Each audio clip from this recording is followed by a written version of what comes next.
ಪಂಚಾಯಿತಿ ಪಾಡ್ಕಾಸ್ಟ್ಗೆ ಸ್ವಾಗತ. ನಾನು ಹರಿಪ್ರಸಾದ್. ಇವತ್ತು ನಮ್ಮ ಪಂಚಾಯಿತಿಯಲ್ಲಿ ರಾಜ್ಯದ ನೂತನ ಪಂಚಾಯಿತಿಗಳ ಸಚಿವರೇ ಇದ್ದಾರೆ.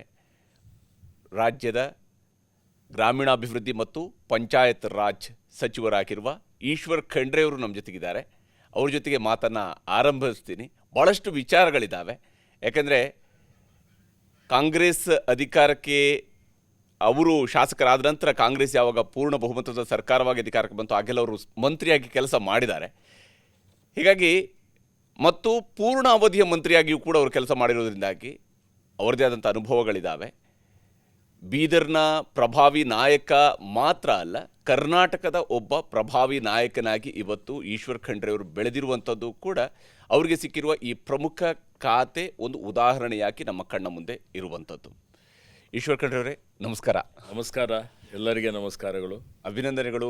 ಮತ್ತೆ ಹೊಸ ಮುಖ್ಯಮಂತ್ರಿಯವರ ಕ್ಯಾಬಿನೆಟ್ನಲ್ಲಿ ಬಹಳಷ್ಟು ದೊಡ್ಡ ಜವಾಬ್ದಾರಿಯನ್ನು ನಿಮಗೆ ಮುಖ್ಯಮಂತ್ರಿಯವರು ಕೊಟ್ಟಿದ್ದಾರೆ. RDPR ಮಿನಿಸ್ಟ್ರಿಯನ್ನು ಕೊಟ್ಟಿದ್ದಾರೆ. ಏನು ಹೇಳ್ತೀರಿ? ದೊಡ್ಡ ಜವಾಬ್ದಾರಿ ಇದೆ, ಅತ್ಯಂತ ಮಹತ್ವದಾದಂಥ ಒಂದು ಖಾತೆ ಇದೆ. ಇವತ್ತು ರಾಷ್ಟ್ರಪಿತ ಮಹಾತ್ಮ ಗಾಂಧೀಜಿಯವರೊಂದು ಮಾತನ್ನು ಹೇಳ್ತಾರೆ, ಭಾರತ ಇದು ಹಳ್ಳಿಗಳ ದೇಶ, ಹಳ್ಳಿಗಳು ಭಾರತದ ಆತ್ಮ, ಹಳ್ಳಿಗಳ ಅಭಿವೃದ್ಧಿ ಆದರೆ ಮಾತ್ರ ಭಾರತ ದೇಶದ ಸರ್ವಾಂಗೀಣ ಅಭಿವೃದ್ಧಿ ಆಗಲಿಕ್ಕೆ ಸಾಧ್ಯ ಇದೆ ಅನ್ನುವಂಥ ಒಂದು ಮಾತನ್ನು ಹೇಳಿದ್ದಾರೆ. ಹೀಗಾಗಿ ಗ್ರಾಮೀಣ ಅಭಿವೃದ್ಧಿಗೆ ಹೆಚ್ಚಿನ ಒತ್ತು ಕೊಡುವಂಥದ್ದು ನಮ್ಮೆಲ್ಲರ ಆದ್ಯ ಜವಾಬ್ದಾರಿಯಾಗಿದೆ. ಆ ದೃಷ್ಟಿಯಿಂದ ಇವತ್ತು ನನಗೇನು ಗ್ರಾಮೀಣ ಅಭಿವೃದ್ಧಿ ಮತ್ತು ಪಂಚಾಯತ್ ರಾಜ್ ಇಲಾಖೆ ಜವಾಬ್ದಾರಿ ಮಾನ್ಯ ಮುಖ್ಯಮಂತ್ರಿಗಳು ಮತ್ತು ನಮ್ಮ ವರಿಷ್ಠ ನಾಯಕರು, ಮಾನ್ಯ ಮಾಜಿ ಮುಖ್ಯಮಂತ್ರಿಗಳು ಮಾನ್ಯ ಖರ್ಗೆ ಸರ್ ಅವರು, ರಾಹುಲ್ಜಿಯವರು ನಮಗೆ ಒಪ್ಪಿಸಿದ್ದಾರೆ. ಅದನ್ನು ಪ್ರಾಮಾಣಿಕತೆಯಿಂದ ದಕ್ಷತೆಯಿಂದ ಇವತ್ತು ನಿಭಾಯಿಸಿ ಗ್ರಾಮಗಳ ಅಭಿವೃದ್ಧಿ ಮಾಡುವಂಥದ್ದು ಮತ್ತು ಗ್ರಾಮೀಣ ಭಾಗದ ಜನರ ಜೀವನ ಮಟ್ಟ ಸುಧಾರಣೆ ಮಾಡಬೇಕು ಅನ್ನುವಂಥ ಒಂದು ಸಂಕಲ್ಪವನ್ನು ಮಾಡಿಕೊಂಡು ನಾನು ಈಗಾಗಲೇ ಅಧಿಕಾರದ ಜವಾಬ್ದಾರಿಯನ್ನು ಹೊತ್ತುಕೊಂಡು ನನ್ನ ಕೆಲಸ ನಾನು ಪ್ರಾರಂಭ ಮಾಡಿದ್ದೇನೆ. ಕರ್ನಾಟಕದ ಕಿರೀಟವಾಗಿರುವಂತಹ ಬೀದರ್ ಜಿಲ್ಲೆಯವರು ತಾವು. ಬೀದರ್ನ ಗ್ರಾಮಾಂತರ ಭಾಗವನ್ನು ತಾವು ಪ್ರತಿನಿಧಿಸುವ ಭಾಲ್ಕಿ ತಾಲೂಕಿನಿಂದ ಶಾಸಕರಾಗಿ ಸತತವಾಗಿ ಆಯ್ಕೆ ಬಂದಿದ್ದೀರಿ. ತಮ್ಮ ಪ್ರಕಾರ ಗ್ರಾಮೀಣಾಭಿವೃದ್ಧಿ ವಿಚಾರಕ್ಕೆ ಸಂಬಂಧಪಟ್ಟಂತೆ ಆಗಿ ಹೋಗಿರುವ ಅನೇಕ ಸರ್ಕಾರಗಳು ಅನೇಕ ಕಾರ್ಯಕ್ರಮಗಳನ್ನು ಅನೇಕ ಸ್ವರೂಪಗಳಲ್ಲಿ ರೂಪಿಸಿರುವಂಥದ್ದು ಇದ್ದೇ ಇದೆ. ಆದರೆ ತಮಗೆ ಈಗಲೂ ಕೂಡ ಗ್ರಾಮೀಣಾಭಿವೃದ್ಧಿಯಲ್ಲಿ ಏನು ಕೆಲಸ ಆಗಲೇಬೇಕಾಗಿದೆ, ಯಾವ ಸ್ವರೂಪದ ಒಂದು ಆಡಳಿತ ಇಲ್ಲಿಗೆ ಬೇಕಾಗಿದೆ? ಯಾಕಂದರೆ ಇಲ್ಲಿ ಅಧಿಕಾರ ವಿಕೇಂದ್ರೀಕರಣದ ಕಾರಣಕ್ಕಾಗಿ ಭಾರತ ಸಂವಿಧಾನಕ್ಕೆ ತಂದಿರುವಂತಹ ತಿದ್ದುಪಡಿಗಳ ಆಧಾರದ ಮೇಲೇ ಗ್ರಾಮೀಣಾಭಿವೃದ್ಧಿಯ ಪರಿಕಲ್ಪನೆಗಳು ಹೊಸ ರೂಪವನ್ನು ಪಡೆದಿರುವಂಥದ್ದು. ತಮಗೆ ಅದನ್ನು ತಾವು ಕೂಡ ಭಾಳ ಅಧಿಕಾರಯುತವಾಗಿ ಮಾತನಾಡ್ತಾ ಇದ್ರಿ, ಶಾಸನಸಭೆಯವರು ಕೂಡ ಮಾತನಾಡಿದಂಥವ್ರೆ.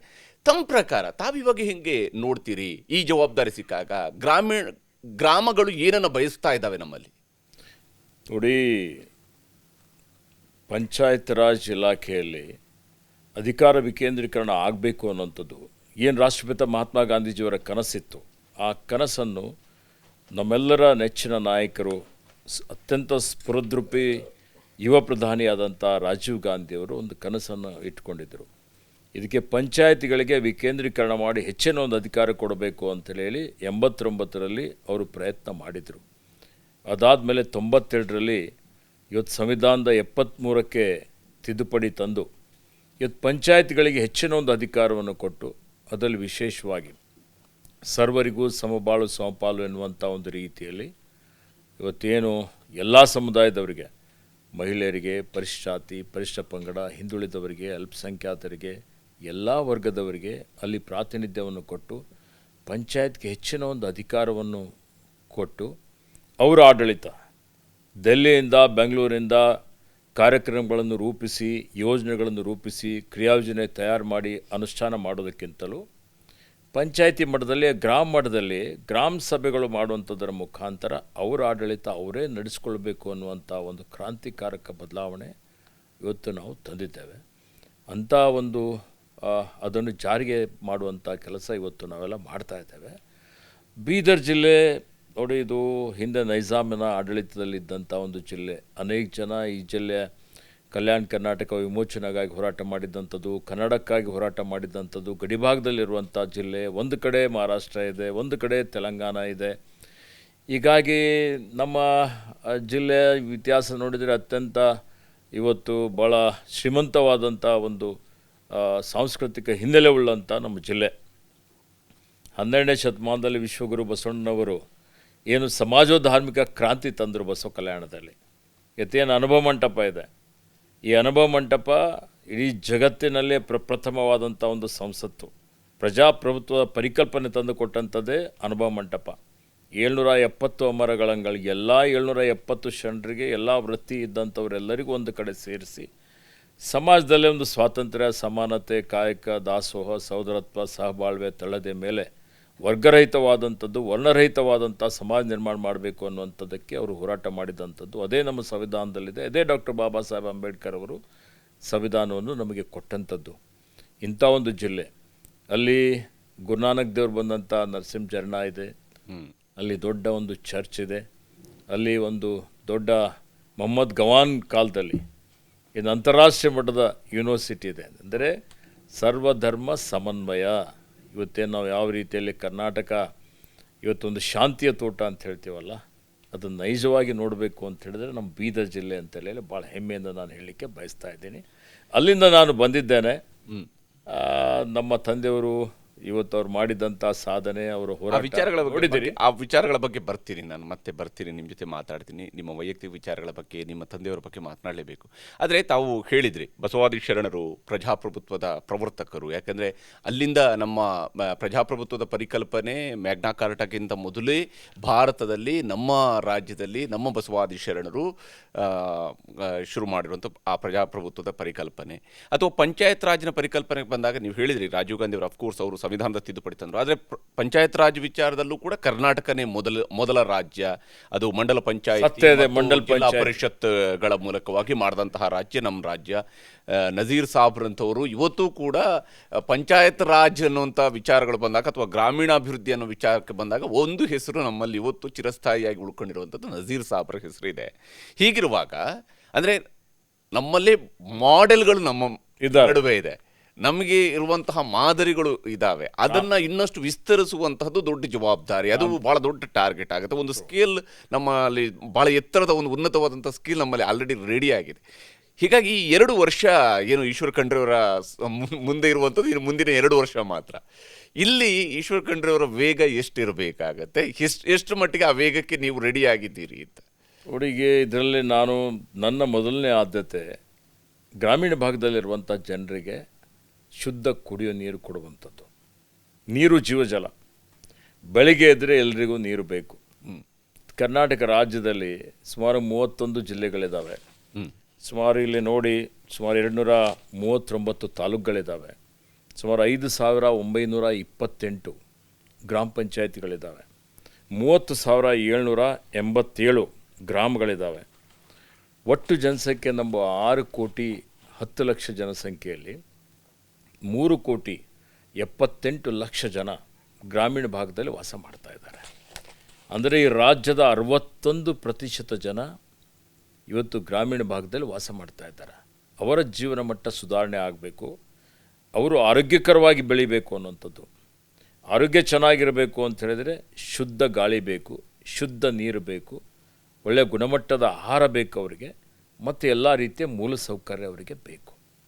ಅದಕ್ಕೆ ಎಲ್ಲಕ್ಕಿಂತ ಹೆಚ್ಚಿನ ಒಂದು ಆದ್ಯತೆಯನ್ನು ಕೊಟ್ಟು ನಾನು ಸಚಿವನಾದ ಮೇಲೆ ಪ್ರಪ್ರಥಮವಾಗಿ ನಾನು ಎಲ್ಲಿಗ ತುರ್ತಾಗಿ ಕುಡಿಯ ನೀರಿನ ಸಮಸ್ಯೆಗಳಿದ್ದವೋ ಅದನ್ನು 24 ತಾಸು ಒಳಗಾಗಿ ಎಲ್ಲೇ ಒಂದು ಕರೆ ಬಂದರೂ ಸಹಾಯವಾಣಿ ಮುಖಾಂತರ ಎಲ್ಲ ಜಿಲ್ಲಾ ಪಂಚಾಯತ್ ಮುಖ್ಯ ಕಾರ್ಯನಿರ್ವಾಹಕ ಅಧಿಕಾರಿಗಳಿಗೆ ಸೂಚನೆ ಕೊಟ್ಟಿದ್ದೇನೆ. ಇವತ್ತು 24 ತಾಸು ಒಳಗಾಗಿ ಶುದ್ಧ ಕುಡಿಯ ನೀರಿನ ವ್ಯವಸ್ಥೆ ಮಾಡಲೇಬೇಕು ಅಂತ ಹೇಳಿ. ಏಕೆಂದರೆ ಇವತ್ತು ನಾನು ಅಧಿಕಾರ ವಹಿಸಿಕೊಂಡು ಪ್ರಗತಿ ಪರಿಶೀಲನೆ ಸಭೆ ಮಾಡೋಂಥ ಸಂದರ್ಭದಲ್ಲಿ ನನ್ನ ಸ್ನೇಹಿತರಾದಂಥ ಹಿಂದೆ ಮಾನ್ಯ ಪ್ರಿಯಾಂಕ್ ಖರ್ಗೆ ಅವರು ಅತ್ಯಂತ ಉತ್ತಮವಾಗಿ ಇವತ್ತು ಈ ಇಲಾಖೆಯನ್ನು ನಿಭಾಯಿಸಿದ್ದಾರೆ. ಅವರಿಗೂ ನಾನು ಅಭಿನಂದನೆಗಳನ್ನು ಸಲ್ಲಿಸ್ತಾ ಇದ್ದೇನೆ.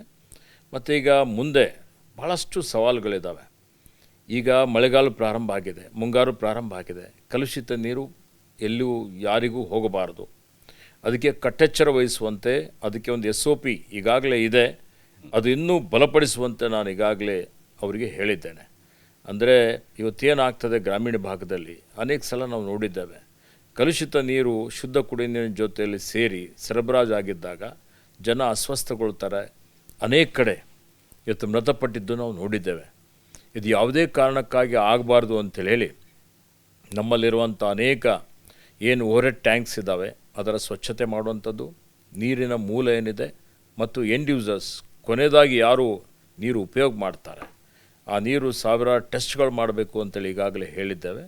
ಮತ್ತು ಎಲ್ಲಿ ತ್ಯಾಜ್ಯ ನೀರಿನ ಪೈಪ್ಲೈನ್ ಇದೆ ಮತ್ತು ಶುದ್ಧ ಕುಡಿಯುವ ನೀರಿನ ಪೈಪ್ಲೈನ್ ಒಂದಕ್ಕೊಂದು ಹೊಂದಿಕೊಂಡು ಹೋಗ್ತವೆ, ಅಲ್ಲಿ ಯಾವುದೇ ಪರಿಸ್ಥಿತಿಯಲ್ಲಿ ಅಲ್ಲಿ ಏನಾದರೂ ಇವತ್ತು ಸೋರಿಕೆ ಆಯಿತು, ಅದು ಒಡೆದರೆ ಅದನ್ನು ತತ್ಕ್ಷಣವೇ ಸರಿಪಡಿಸಬೇಕು ಮತ್ತು ಪಿ ಡಿ ಒಗಳು ಇಂಜಿನಿಯರ್ಗಳಿಗೆ ಜವಾಬ್ದಾರಿ ಮಾಡಿ ಅದನ್ನು ಸಮೀಕ್ಷೆ ಮಾಡಿ ಅದರ ಬಗ್ಗೆ ಒಂದು ಸರ್ಟಿಫೈ ಮಾಡಿ ಸರ್ಟಿಫಿಕೇಟ್ ತಗೊಳ್ಬೇಕು ಅನ್ನುವಂಥ ಒಂದು ಸೂಚನೆಯನ್ನು ಈಗಾಗಲೇ ಕೊಡಲಾಗಿದೆ.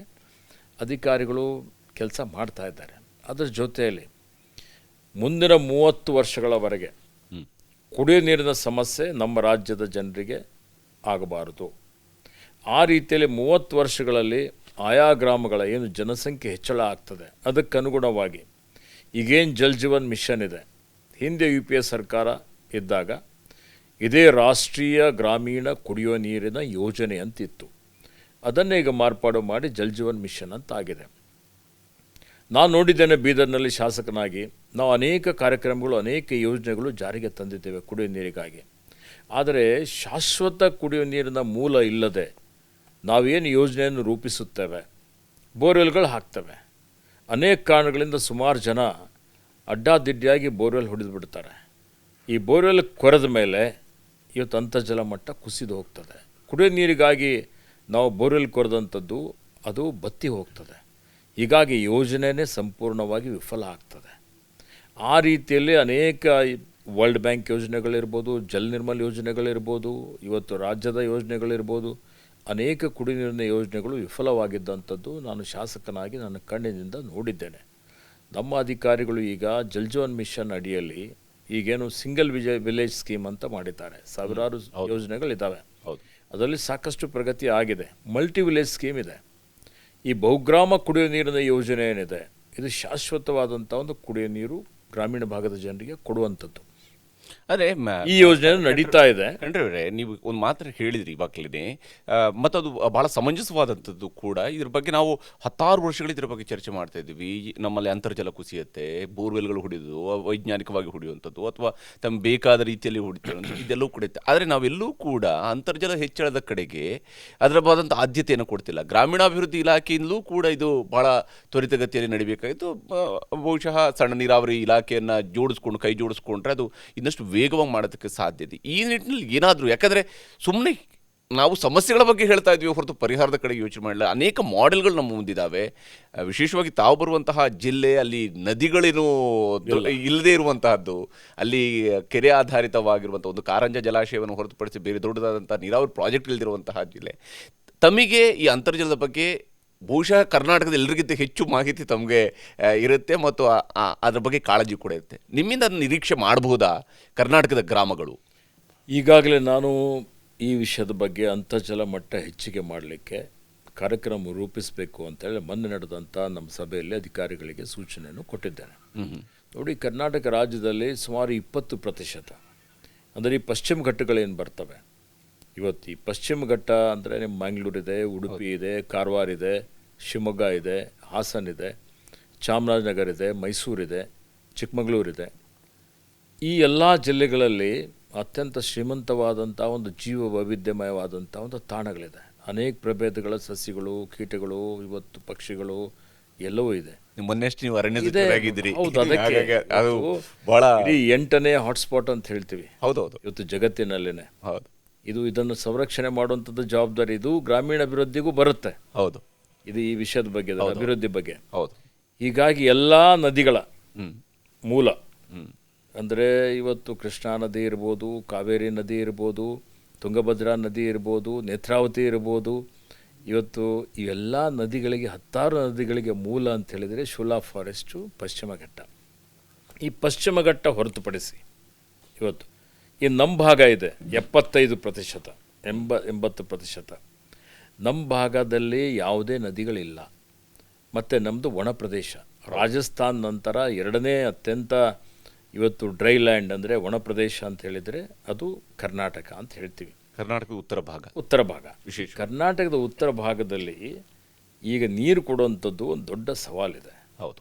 ಹೀಗಾಗಿ ಈಗ ನಾವೇನು ಯೋಜನೆಯನ್ನು ಮಾಡಿದ್ದೇವೆ ಬಹುಗ್ರಾಮ ಕುಡಿಯುವ ನೀರಿನ ಯೋಜನೆ ಮುಖಾಂತರ ಶಾಶ್ವತವಾದಂಥ ನದಿ ಮೂಲಗಳೇನಿದ್ದಾವೆ, ಕೃಷ್ಣ ಇದೆ, ತುಂಗಭದ್ರಾ ಇದೆ, ಭದ್ರಾ ಇದೆ, ಇವತ್ತು ಕಾವೇರಿ ಇದೆ, ಇವತ್ತಿಲ್ಲಿರುವಂಥ ಏನು ನಮ್ಮ ಈಗ ಕಾರಂಜ ಯೋಜನೆ ಇದೆ.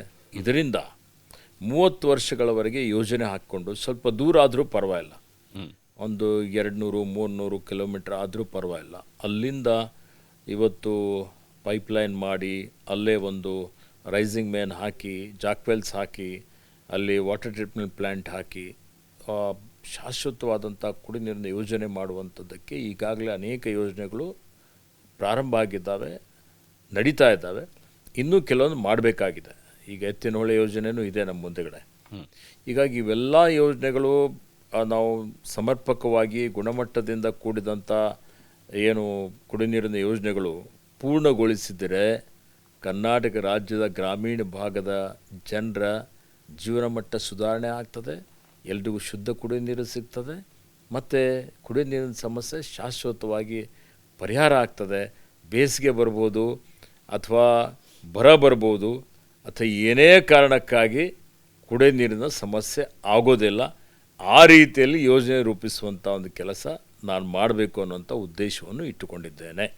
ಈಶ್ವರ್ ಖಂಡ್ರೆ, ತಾವು ಸೇರಿದಂತೆ ಕಾಂಗ್ರೆಸ್ ನಾಯಕರೆಲ್ಲರೂ ಕೂಡ ನಿಮ್ಮ ಆದರ್ಶ ಅಥವಾ ನಿಮ್ಮ ದೂರದೃಷ್ಟಿಯ ನಾಯಕ ಅಂತ ಕರೆಯುವಂತಹ ರಾಜೀವ್ ಗಾಂಧಿಯವ್ರನ್ನ ಹಾಡಿ ಹೊಗಳ್ತೀರಿ. ಆದರೆ ರಾಜೀವ್ ಗಾಂಧಿಯವರು ಈ ಏನು ನಮ್ಮಲ್ಲಿ ಅಧಿಕಾರ ವಿಕೇಂದ್ರೀಕರಣ, ಗ್ರಾಮೀಣಾಭಿವೃದ್ಧಿ, ಪಂಚಾಯತ್ ರಾಜ್ ವ್ಯವಸ್ಥೆಯನ್ನು ರೂಪಿಸೋದಕ್ಕೆ ಸಾಂವಿಧಾನಿಕ ತಿದ್ದುಪಡಿಯನ್ನು ತಂದು ಎಲ್ಲವೂ ಕೂಡ ಮಾಡಿದ ಮೇಲೆ ಕರ್ನಾಟಕದಲ್ಲಿ ಕಳೆದ 5 ವರ್ಷಗಳಿಂದ ಪಂಚಾಯತಿಗಳಿಗೆ ಚುನಾವಣೆ ನಡೆದಿಲ್ಲ. ಅವತ್ತು ಮುಂದೂಡಿಕೆ ಮಾಡಿದಂಥವರು ಬಹುಶಃ ಯಾವ ರಾಜಕೀಯ ಹಿಂಜರಿಕೆ ಇತ್ತೋ ಏನಿತ್ತೋ ಗೊತ್ತಿಲ್ಲ, ಆದರೆ ಮುಂದೂಡಿಕೆ ಅಂತೂ ಆಯಿತು. ನಂತರ ನಾನಾ ನೆಪಗಳು ಬಂದವು. ಈ ನೆಪಗಳನ್ನು ಬಿಟ್ಟು ಈಗಲಾದರೂ ಎಲೆಕ್ಷನ್ ನಡೆಯುತ್ತಾ? ಯಾಕಂದರೆ ಒಂದು ಕಡೆಯಲ್ಲಿ ರಾಜ್ಯ ಚುನಾವಣಾ ಆಯೋಗದವರು ಕರ್ನಾಟಕ ಸರ್ಕಾರದ ಮೇಲೆ ಇಲ್ಲ ಇವರು ಕೋರ್ಟ್ನ ಡೈರೆಕ್ಷನ್ಸನ್ನು ಪಾಲನೆ ಮಾಡ್ತಿಲ್ಲ ಅಂತ ಹೇಳುವಂಥ ಒಂದು ಅಫಿಡವಿಟನ್ನು ಹಾಕುವಂಥ ಪರಿಸ್ಥಿತಿ ಆಗುತ್ತೆ. ಅಂದರೆ ಏನಿದು? ನೋಡಿ, ನಾವೇ ತಂದಂಥ ಅಧಿಕಾರ ವಿಕೇಂದ್ರೀಕರಣ ಒಂದು ಕಾಯ್ದೆ ಇದೆ. ಇದನ್ನು ಕಾರ್ಯಗತ ಮಾಡುವಂಥ ಜವಾಬ್ದಾರಿ ನಮ್ಮ ಮೇಲಿದೆ. ಈ ಚುನಾವಣೆ ನಡೆಸೋದರ ಬಗ್ಗೆ ಈಗಾಗಲೇ ನಮ್ಮ ಸಚಿವ ಸಂಪುಟದಲ್ಲಿ ಅನೇಕ ಸಲ ಚರ್ಚೆ ಆಗಿದೆ. ನಮ್ಮ ನಾಯಕರಾದಂಥ ಮಾನ್ಯ ಸಿದ್ದರಾಮಯ್ಯ ಸಾಹೇಬರು, ಡಿ ಕೆ ಶಿವಕುಮಾರ್ಜಿ ಅವರು ಈ ಚುನಾವಣೆ ಆದಷ್ಟು ಬೇಗ ಮಾಡಬೇಕು ಅನ್ನುವಂಥ ಒಂದು ಸೂಚನೆಯನ್ನು ಕೊಟ್ಟಿದ್ದಾರೆ.